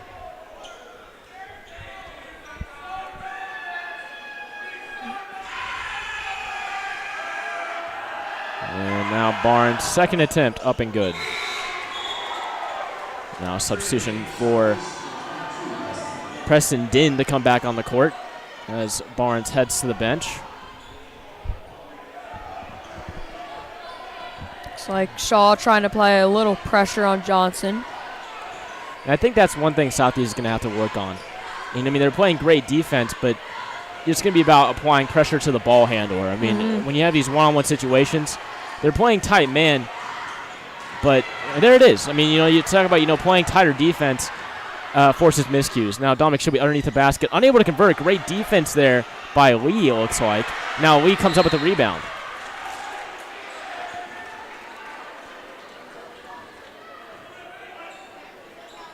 And so Max Keller will pick up his second, team foul number 5 for KMC. And as you were saying, Gabe, with that pressure from Southeast, they are doing a good job. And, what will be important is for their help side to be there, especially when Kapaun does go ahead and drive. But also they need to capitalize on those turnovers that they are causing. And now Johnson going to be drawing a foul. Already a 1-and-1. That'll be team foul number 7 for the Golden Buffaloes. As Corbin Johnson comes on to shoot the 5th and 6th free throws for KMC. Or no, sorry, it's 1-and-1, so definitely the 5th, maybe the 6th. And now Nathan Wegging checking in for Shibley. What are your thoughts on Nathan Wegging as a bench player? I think he comes in, he's been on this, he's a senior, so definitely a leader on the team. But he comes in ready to play. He's worked really hard, I know, in this offseason. He's a good shooter, a good guard that can handle the ball, and so I think he's helpful, especially being a senior leader, to be on the court. And a charge going to be drawn. That'll be Dalian. Man, I really got to get that down. It'll be his first, team foul number 6. Great job there by Din to draw that charge. So here comes Southeast. Now Mason Lee, he drives. And foul. As it looks like that's going to be on Fury. Let's see what the referee says. Yes. Nathan. Not Fury. Nathan Wegging. Anyway, both Nathans. Not the wrestler. We're still in football mode. Yeah, just a little bit. But regardless, we have Nathan Wegging picking up his first. That'll be team foul number 7, so be 1-and-1 when we come back. But before that, Kapaun Mt Carmel will take their first timeout of the game. And I've noticed, Gabe, Southeast is getting some pretty decent jump shots off. They're able to create, pull up for those jump shots. They're just not really getting anything to go right now. And so, the rest of the second quarter and later the game, it'll be interesting to see what will happen with this game once they start hitting those shots. Exactly right. And actually, correction, it will be 2 shots as I was shooting foul.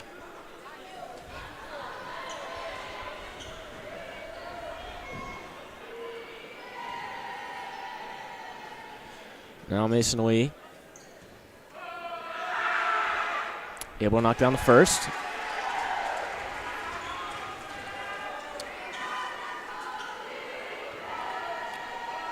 And Southeast perfect from the line so far. Let's see if Lee can keep that up. He does.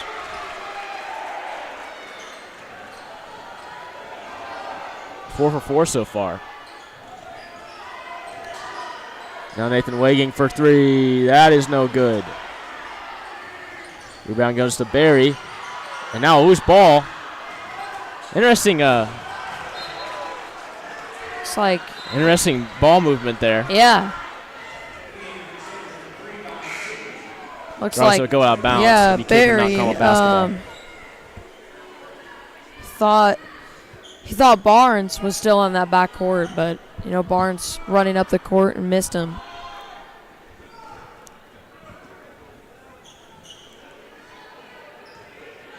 And so now Johnson will bring it up for KMC. Powers has it, kicks over to Dalian. Dalian.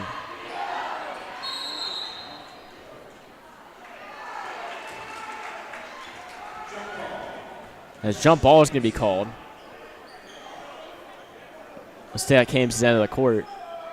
Some of the KMC fans might have thought that was a foul. Regardless, it'll be jump ball. And now Kapaun with an opportunity from their own baseline. Now Shibley kicks out to Powers. Powers, finds Thingvoll for 2 points. Thingvoll again with that baseline cut, getting him an easy bucket. He talked about Keller's early start. Now Thingvoll right there with him with 6 points of his own. And that's Mason Lee. No good off the back iron. Gives Will Thingvoll that rebound. And Thingvoll, great scorer. And a real threat from that point guard position. And we'll see if he can make a three here, and that is no good. Rebounded by Bo Dalian. And now Corbin Johnson there on the putback. That's good. Gives him his first field goal of the evening. He has 3 points total. It's now Mason Lee. That is no good. Rebound by Corbin Johnson. And now foul can be called. And Johnson will shoot 1-1. And as we were talking about Will Thingvoll, I think he's been, sick, I think, this past weekend. So good to see him out there. Obviously, always hard coming back after you've been sick. But I was talking with Will Anstey, and I said it's good to have him back on the court. And Will Anstey doing a great job of, even though he's out, he's still a core part of this team and a great leader for this basketball team. Now Din tries to walk from three. That's no good. Rebound by Love. Love put back, no good. This time that's Barry. Barry, no good. And so Southeast with 3 opportunities there, unable to convert on all of them. That's quite unfortunate. As Corbin Johnson exits the game and Nathan Thingvoll enters.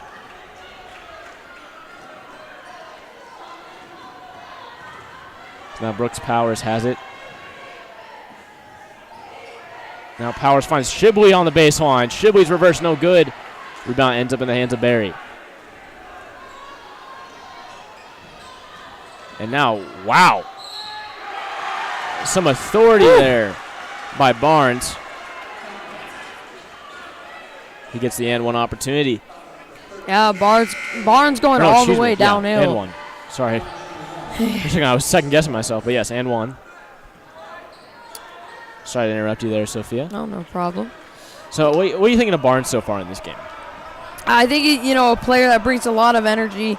He's looking to score, looking to create, trying to do what he can for his team, especially on the offensive end. But like I was saying, just their whole team having trouble getting things to go. Now Will Thingvoll loses it, gets it back. Now Dalian from deep three-point range. That is good. Wow. Whew. That's his first basket of the night.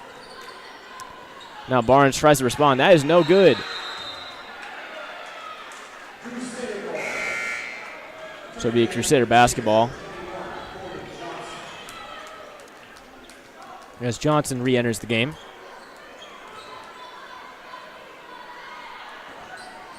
Now Will Thingvoll brings it up for KMC. Now Corbin Johnson tries to work from three. That is no good. As now Barry has it. Gets it up to the other Barry, Ishmael Barry. Dumps off to Love. Love, basket no good. And now Love going to be called. for the foul. That'll be his third.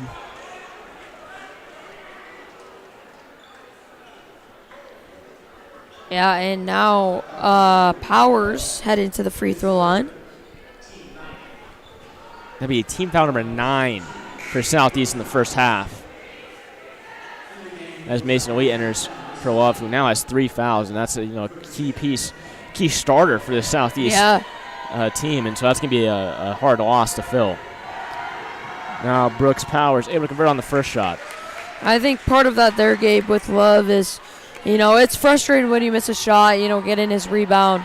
Maybe he thought he had some contact or something, still missing those shots.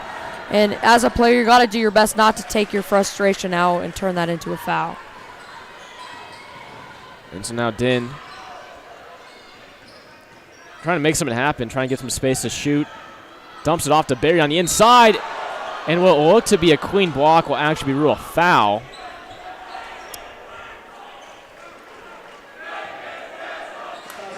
And wow, Will Thingvall could have had another mass block. He had one last week against North. Now it could have been a second. Regardless, looks like Barry will head to the line. Jamari Barry will head to the line for 2 shots. He gets the first one to go. Now 5 of 6 as a team. Great free throw shooting here for Southeast. Second one off the mark. As here comes Kapaun.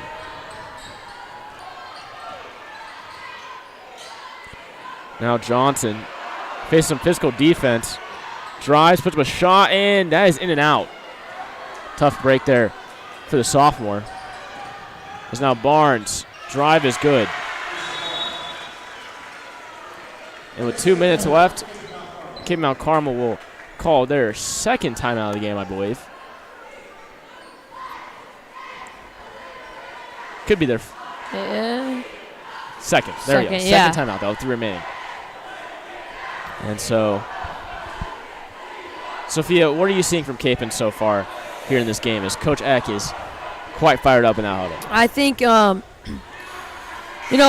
defense, or Kapaun as a whole, kind of let up a little bit. They have a big lead, 16 points, but Southeast getting some momentum going here. And Coach Eck, as any coach would hope, does not want his team to ever let up and, wants to keep the pedal to the metal. And so I think he's just addressing his team, trying to get him to get in that groove again, to play their own pace and to control Southeast. And Sophia, with both teams being in the bonus, that includes Kapaun. And so that's, 9 team fouls that Coach Eck is probably not happy with. Yeah, definitely something a coach does not want to see, especially in his first half. And another key substitution we miss is freshman Rocco Keller, number 20 on your screen. Actually, he'll head off the floor in favor of Corbin Johnson, but still, he's receiving some key minutes here early in his Kapaun career. As Dalian now going to exit the 4 for Dominic Shibley. As now Barry brings it up as Mason Wee takes it at the top of the key. And now the other Barry kicks it back out to Mason Wee. Mason Wee for 3. That is good. And that cuts the lead down to 13. And they were down by 18 just a moment ago. Yeah. So, a 5-point run could be a start of something big for this Southeast team. Nice little dump-off pass is not going to result in anything, but still great vision there by Thingvall. Now Jamari Barry with another 3. That cuts the lead just to 10 now.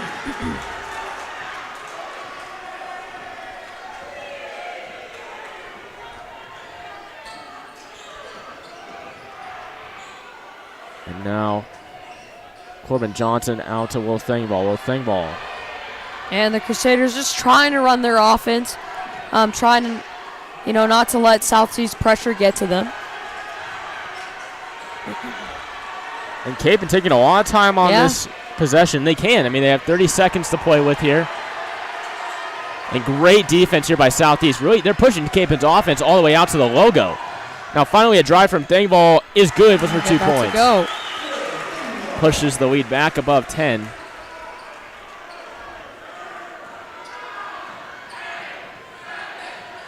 And now Barry puts up a shot. That is good. And now Will Thingvall. Nice one find to Nathan Thingvall. The Twins unable to convert. That would have been exciting into the half. Yeah. Regardless, Capital heading to the locker room up by 10, scored 29-19.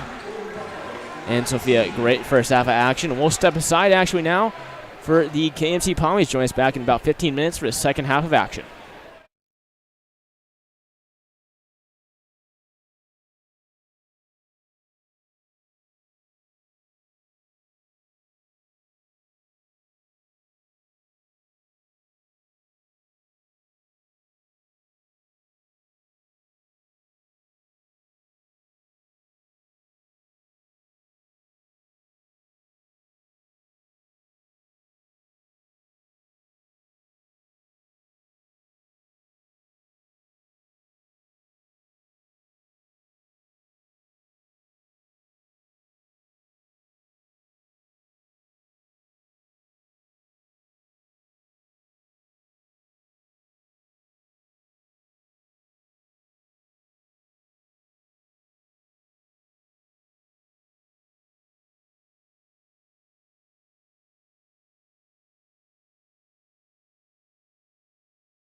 And then it'll.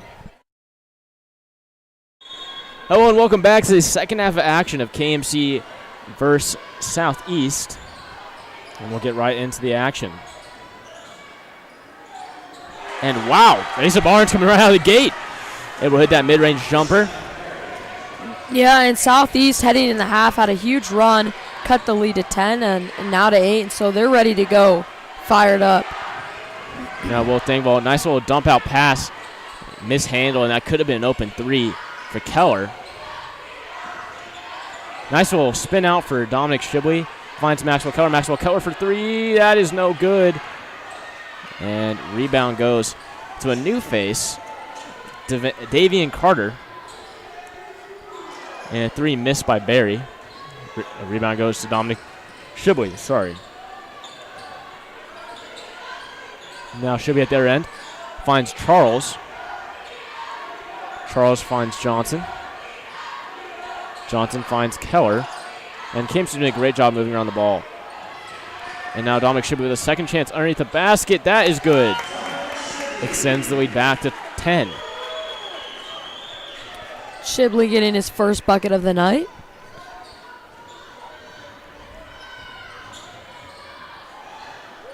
And now out of bounds. Looks like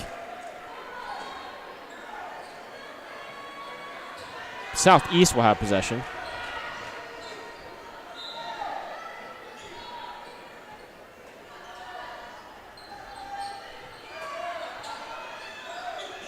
And Barnes trying to find someone and picked off by Corbin Johnson. Corbin Johnson gets up Dominic Shibley. Now Dominic Shibley picked off but then knocked out of bounds.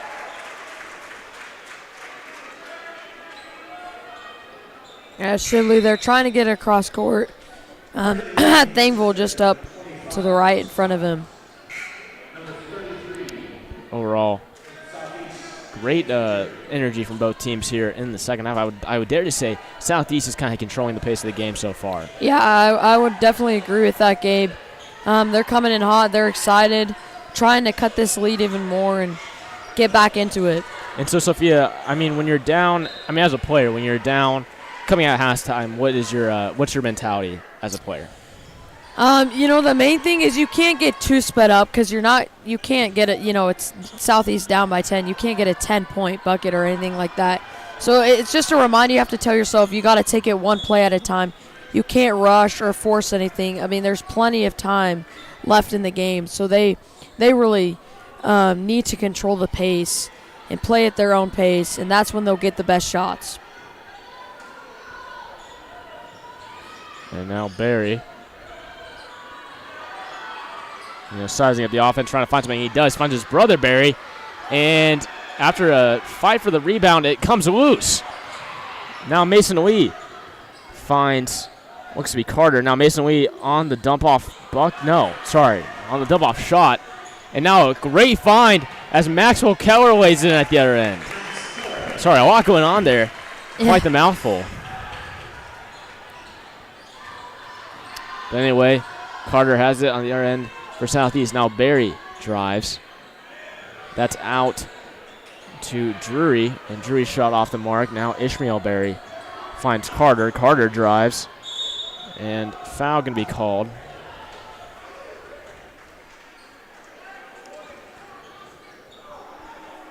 And that will be team foul number 1 and personal foul number 3 for Max Keller, so he's going to have to watch that moving forward. That's a key score for Kapaun Mt Carmel. It's going to have to head to the bench and due to foul trouble, And now Dalian comes into the game. As now Barnes. And Kapaun again bringing that energy on the defensive end. They're trying to apply a lot of pressure, force some turnovers, force Southeast to take those bad shots. Now into the paint, that's Barry on the assist from his brother, Ishmael Barry.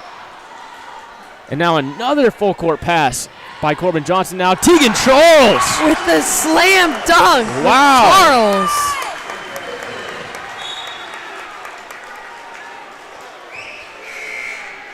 Now like a stop in the action for some substitutions.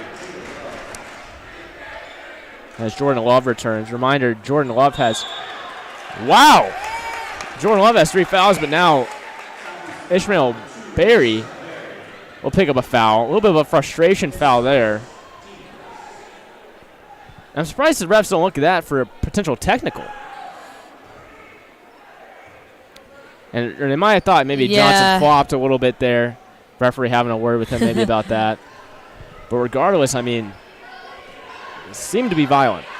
Well, violent's the wrong term. Seemed to be aggressive, I should say. Yeah, definitely aggressive. And now Powers looking to do something with it. And foul going to be called on Barry, I should say. And Barry picks up 2 quick ones. Be a second personal and second team foul. As now Powers will pass it in for Kapaun. And now Will Thingvall dumps off Charles. Charles, entry pass to Dalian. Dalian, that is good. Nice little move there by Dalian.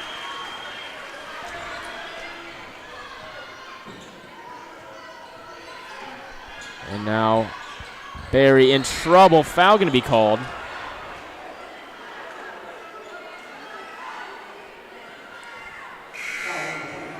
And looks like Brooks Powers pick up his first. Be a team foul number 2. A lot of fouling in this game early on, Sophia. Yeah, I think both teams, they're trying to be aggressive, but, there's a line. You can't be too aggressive. That's when you pick up those fouls, and a lot of times very unnecessary fouls. As Shaw returns to the game for Southeast, Mason Wee will drive, finds Barnes. Barnes for 3. That is no good. Rebound by Dalian.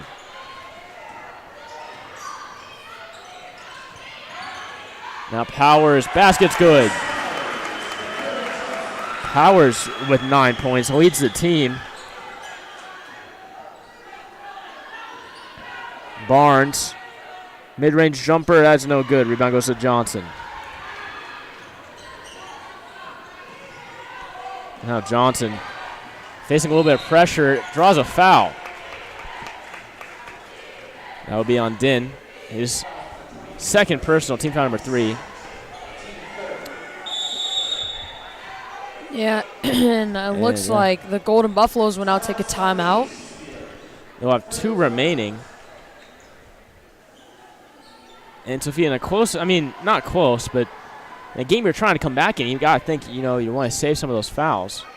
Or no, excuse me. Yeah. They'll have 3 remaining. You don't want to... or save some of those timeouts, I should say. Sorry. Yeah, definitely, but also... if you don't start to clean things up now, there won't be a game, to come back in. Yeah, and so definitely understandable here. They had some great momentum at the beginning of the half, but again, Kapaun taking back that control of the pace of the game, doing what they want to do, being in complete control, dictating what Southeast is doing on both ends of the ball, really, and so... got to give credit to the Crusaders for stopping that momentum from the Golden Buffaloes. But, now Southeast, it'll be interesting to see what they come out with here. And so now as Kapaun breaks the huddle, we'll see what Southeast decides to do. Down by 18.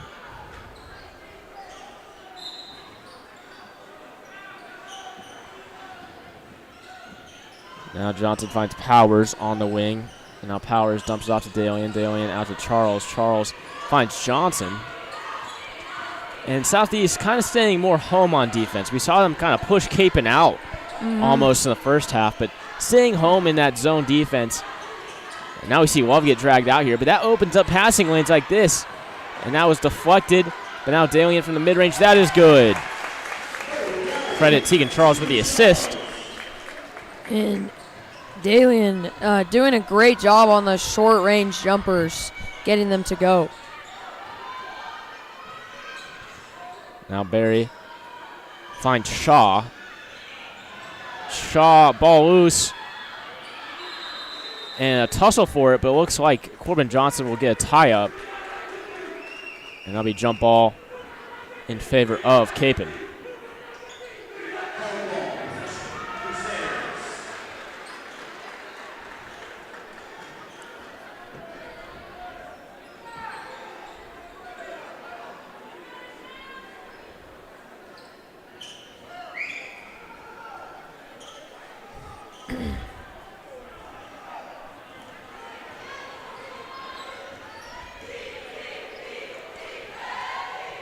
Now Johnson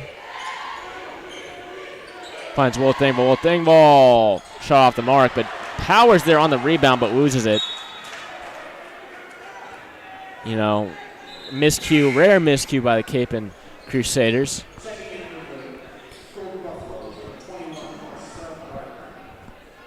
And Brooks Powers having a great night, as it looks like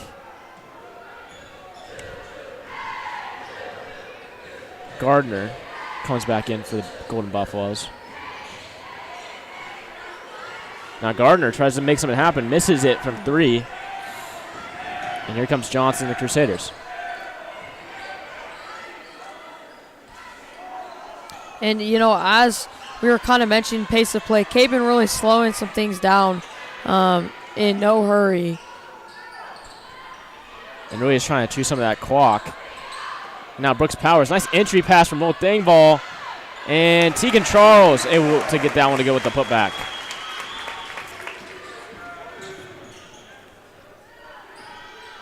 Now Din gets picked off by Brooks Powers. Don't know exactly where he was going with that pass, but on the other end, that's Tegan Charles. Now, looks like Tegan Charles might have gotten stepped on. Yeah. Looked like Will Thingvall going in for that rebound. May have landed on Charles. Looks like they're both okay.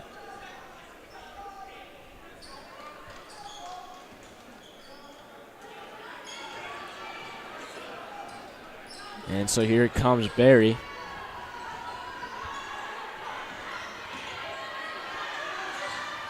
Barry gets over to Din, now back to Barry. Barry for 3, that is no good. And a whistle blown.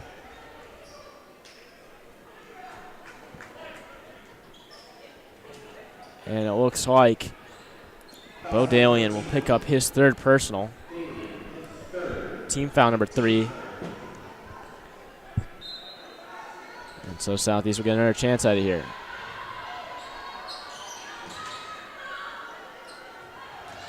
Now Barnes drives, nice spin move. We blocked.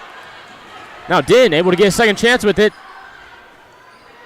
Now Barry unable to convert from 3. Johnson with the rebound. Now another full court pass, this time to Brooks Powers. And Powers trying to make something happen and unsuccessful.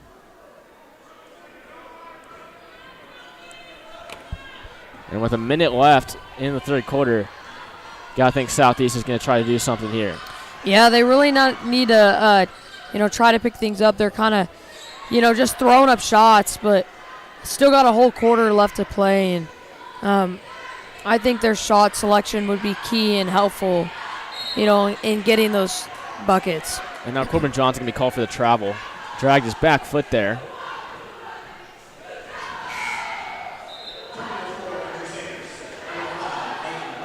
And now Nathan Wagging.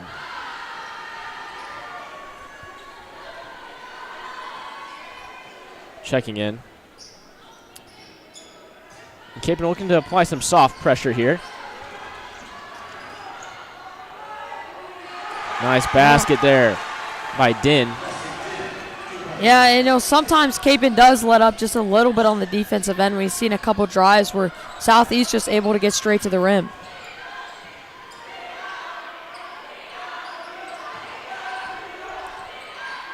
And now Brooks Powers. Wow. Some creative passing there by Brooks Powers opens it up for Bo Dalian. And Bo Dalian having a really good half.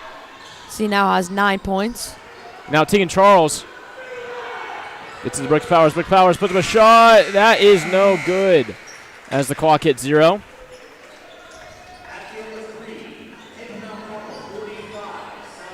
And as we enter the fourth quarter, Kapaun up by 22. Yeah, and so Southeast coming out really hot beginning of this third quarter. Even cut the lead to 8 right in the beginning, but the Crusaders, kind of rebounding and then extending that lead, stopping Southeast from any of the momentum that they had, going back to controlling that pace of play, and that's really been huge for them tonight. Exactly right, Sophia. I'm excited to see what Kapaun does to, sew away this game. Yeah, and you notice we kind of mentioned it a little bit last game, but Kochek really using a lot of his guys off the bench. He has a lot of guys that can play and contribute to the team, and that's good news, and especially with Max Keller being in foul trouble, and then same with Bo Daling with 3, but Daling will stay on the court. However, it's just good to have that. I don't think comfortability is a word. I think I've tried to use that word before. I think it is a word. Comfortability? Maybe. Anyways, be comfortable, with having guys on the bench that Kochek knows can go in and make a difference. And so Southeast will start out with it here.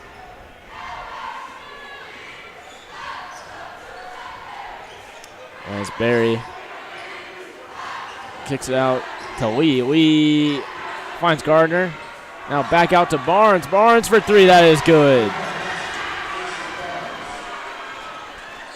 Brings Southeast back within 20.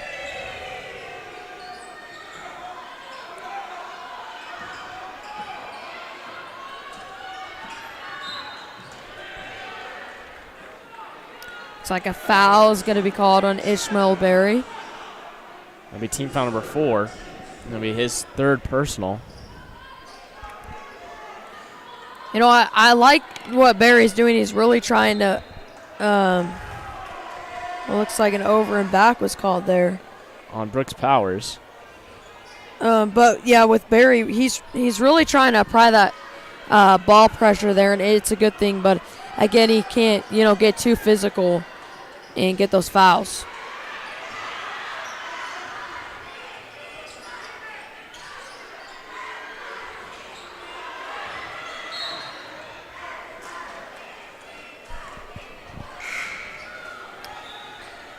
And so now Powers will inbound for Kapaun after that ball. And now Jude Porter checking in for Brooks Powers. That'll be Gardner's first personal, by the way, and team foul number 5 for Southeast.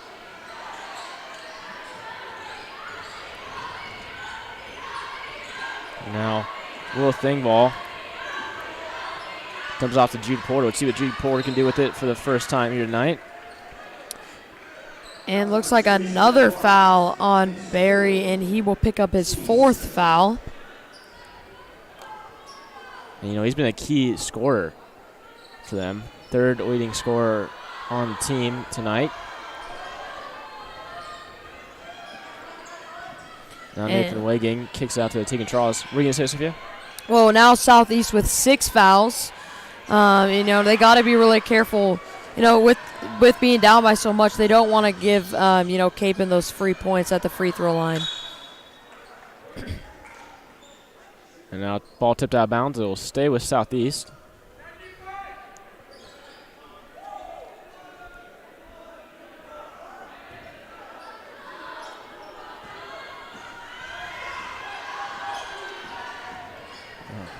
And now Barnes pulls up. That is no good. Rebounded by Jude Porter. Now Jude Porter working it the other way. Takes it to Will Thingvall. Now tries to find Nathan Wagang. That will be out of bounds.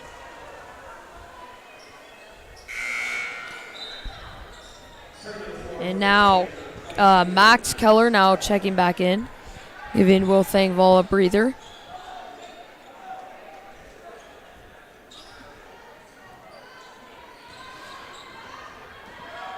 Asa Barnes brings up for Southeast. And really, I think Southeast is trying to, we talked about this last week with North. As Barnes, actually, I reject that statement. Barnes still trying to make something happen here, but, you know, with the game kind of progressing as it is, as Kapaun takes timeout, this is more so a learning opportunity. Kapaun can see, you know, maybe Coach Act, you know, run some offensive sets or defensive sets that, you know, he wants to see against an actual team versus, you know, in practice. And I think it's the same thing for Southeast. You know, I think at this point you start to, you know, go back to your core fundamentals, you know, really try to run your offense to, you know, very strictly, run your defense very strictly, trying to, you know, work out the buffs in your fundamentals so that later on, you know, in more crucial games later down the line, because it's early in the season. I mean, these games, while every game matters, these games aren't quite as pivotal as they will be as we get later down the stretch.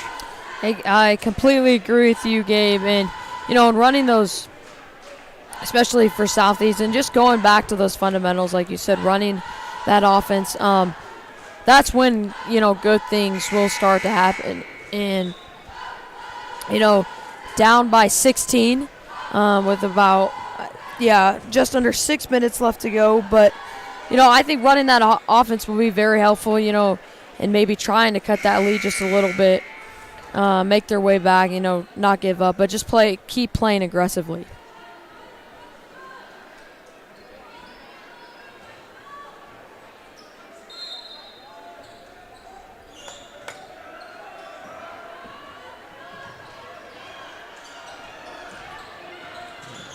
And now here comes Kapaun. As Max Koller kicks out the Bo Dalian. Dalian, mid-range jumper on the mark. Go. Brings Kapaun lead now up to 16. No, sorry, 20. No. 18. Can't do my math, sorry. And now Mason Lee on the other end. And that's Asa Barnes. Knocked down the turn-away jumper.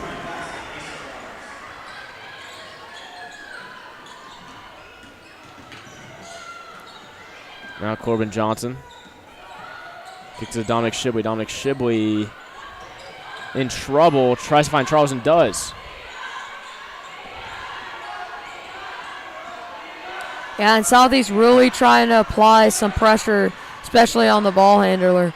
They've been doing a good job as, you know, Kapaun just struggling to get things going on this offensive end. Now Bo Dalian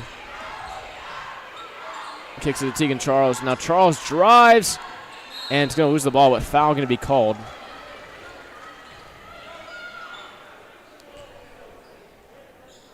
And that'll be team foul number 7 as Barry picks up his 5th and final. That is Ishmael Barry.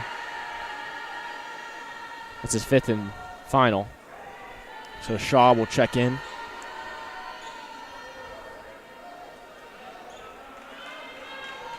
As Barry retires for the evening.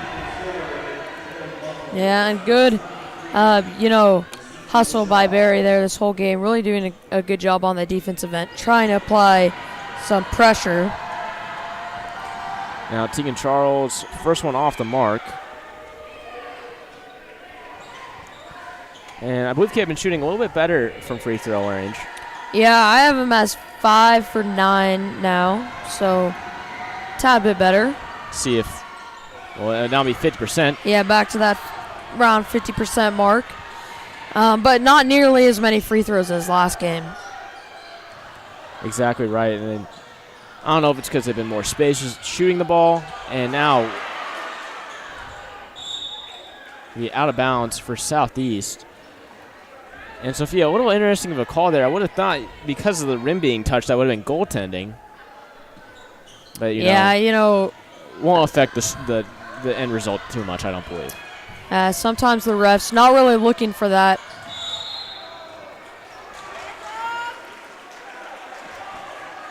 And now foul going to be called.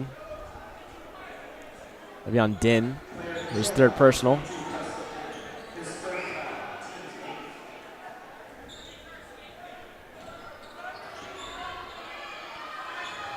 And now Corbin Johnson has it. Here's a Dominic Shibley. Shibley trying to work on the wing. Kicks over to Maxwell Keller. Maxwell Keller gets it to Dalian. Dalian gets it to Keller. Now Kapaun just passing around, really waiting for the patient shot, and that is in and out. But Dalian with some creative rebounding there gets that one to go. And Dalian now with 13 on the night.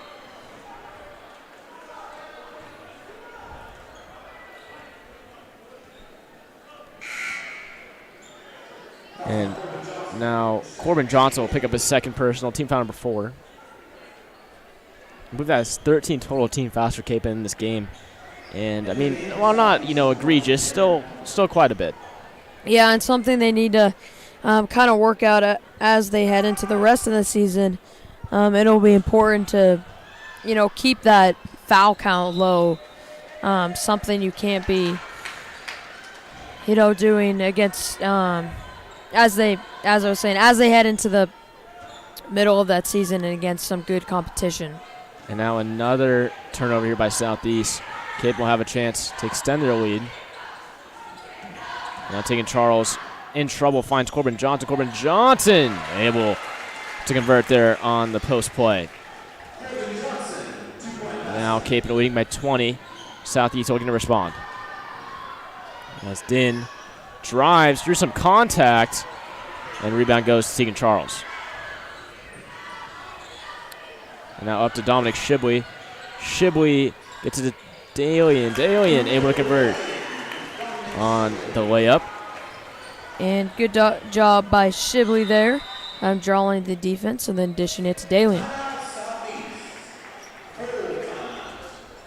And Southeast will take a timeout here.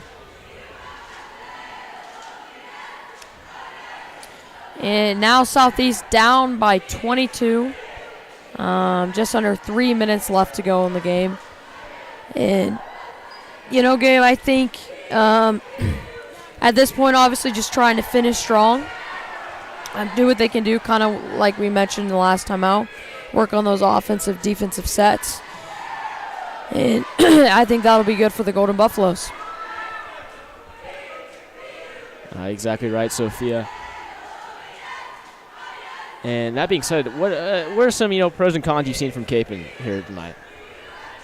I think players coming off the bench, playing hard, contributing to the team, doing super well. You see Bo Dalian with 15 points. And he's really just making the shots easy for himself, getting those short little bunnies, short little jump shots, and that's been good. And I think also they've been controlling the pace of play really well, so that's another pro. However, some cons is sometimes they let up a little bit, and that's something they'll need to work on as they continue throughout this season, is not letting up. Because when you get in those closer, tight games, that's just something you can't afford. And so here we go as we enter the final 3 minutes. As now Din, dump off pass. That would be no good on the attempt, but that is Jamarcus Robinson heading to the line. And now Tegan Charles pick up his third personal foul. Now Robinson on his first attempt, no good.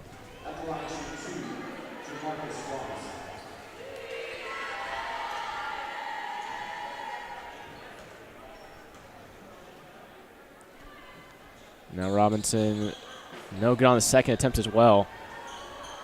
And so we'll see Kapaun head the other way with it. As Shibley finds Powers now into Charles. Charles working in the post. Dumps it to Johnson. Johnson makes two-man jump. Then kicks it out to Keller. Now back inside to Charles. Now dump off to Johnson. Johnson blocked. Wow. That time that was Shaw on the block from behind. Now Din. Din with a little step back jumper. No good. Rebounded by Keller. And if you noticed, Asa Barnes not on the court for the Golden Buffaloes right now.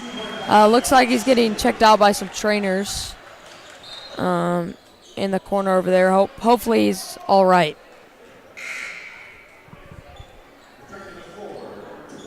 Now Rocco Keller re-enters the game for his brother Max Keller.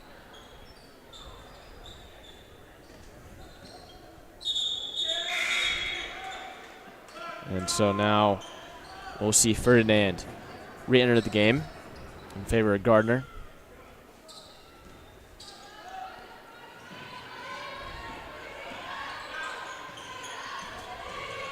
And now Charles unable to get that one to go, now out of bounds.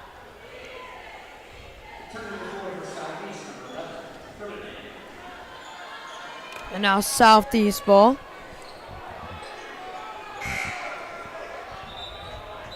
And so now Paul Bloomer will enter the game along with Caleb Nye and Chase DuPont. Yeah. Looks like Corbin Johnson, Tegan Charles, and Brooks Powers will retire for the evening.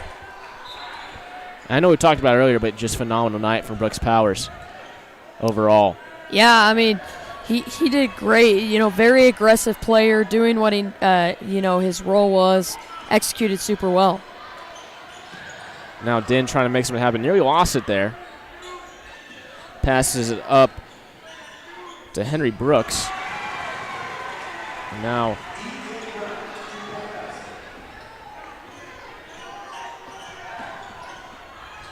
see what Cape can do is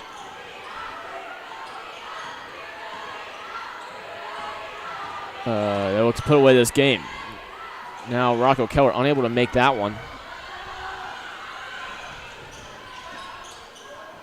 Shaw kicks over to Ferdinand. Now back to Shaw up top. Gets it to Din. Din facing a double team. Dumps off to Shaw. Shaw from three. That is no good. Rebound goes to Ferdinand. Ferdinand, no good.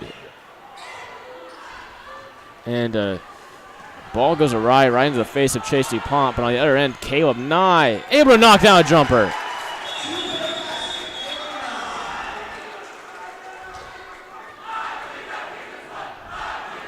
And looks like Kyle Kao will come in for DuPont as he got hit in the eye. And Peyton Gosh also coming in, and Corey Daniels.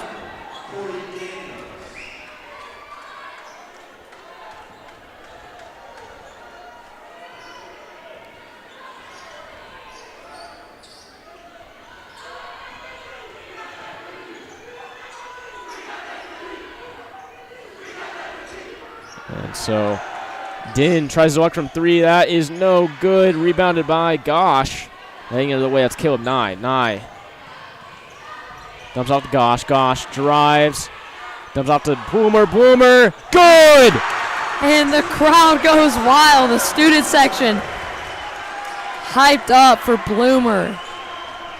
Now Din passes out to Shaw. Shaw for three. That is no good. And now, Nye heading their way with it. Up to Gosh. And now Gosh will pass this to Corey Daniels. And that will end the game. Final score 59-33. And Kapaun Mt Carmel getting their second win of the season, moving to 2-0. And Southeast moving to 0-2. I've been Gabriel Bryanbach. And I'm Sophia Jamino. Have a great night. And join us December 17th for our next home game against Manhattan. That's a Saturday night. So either come out or feel free to tune in to the broadcast. But until then, have a great night and a great week, everybody.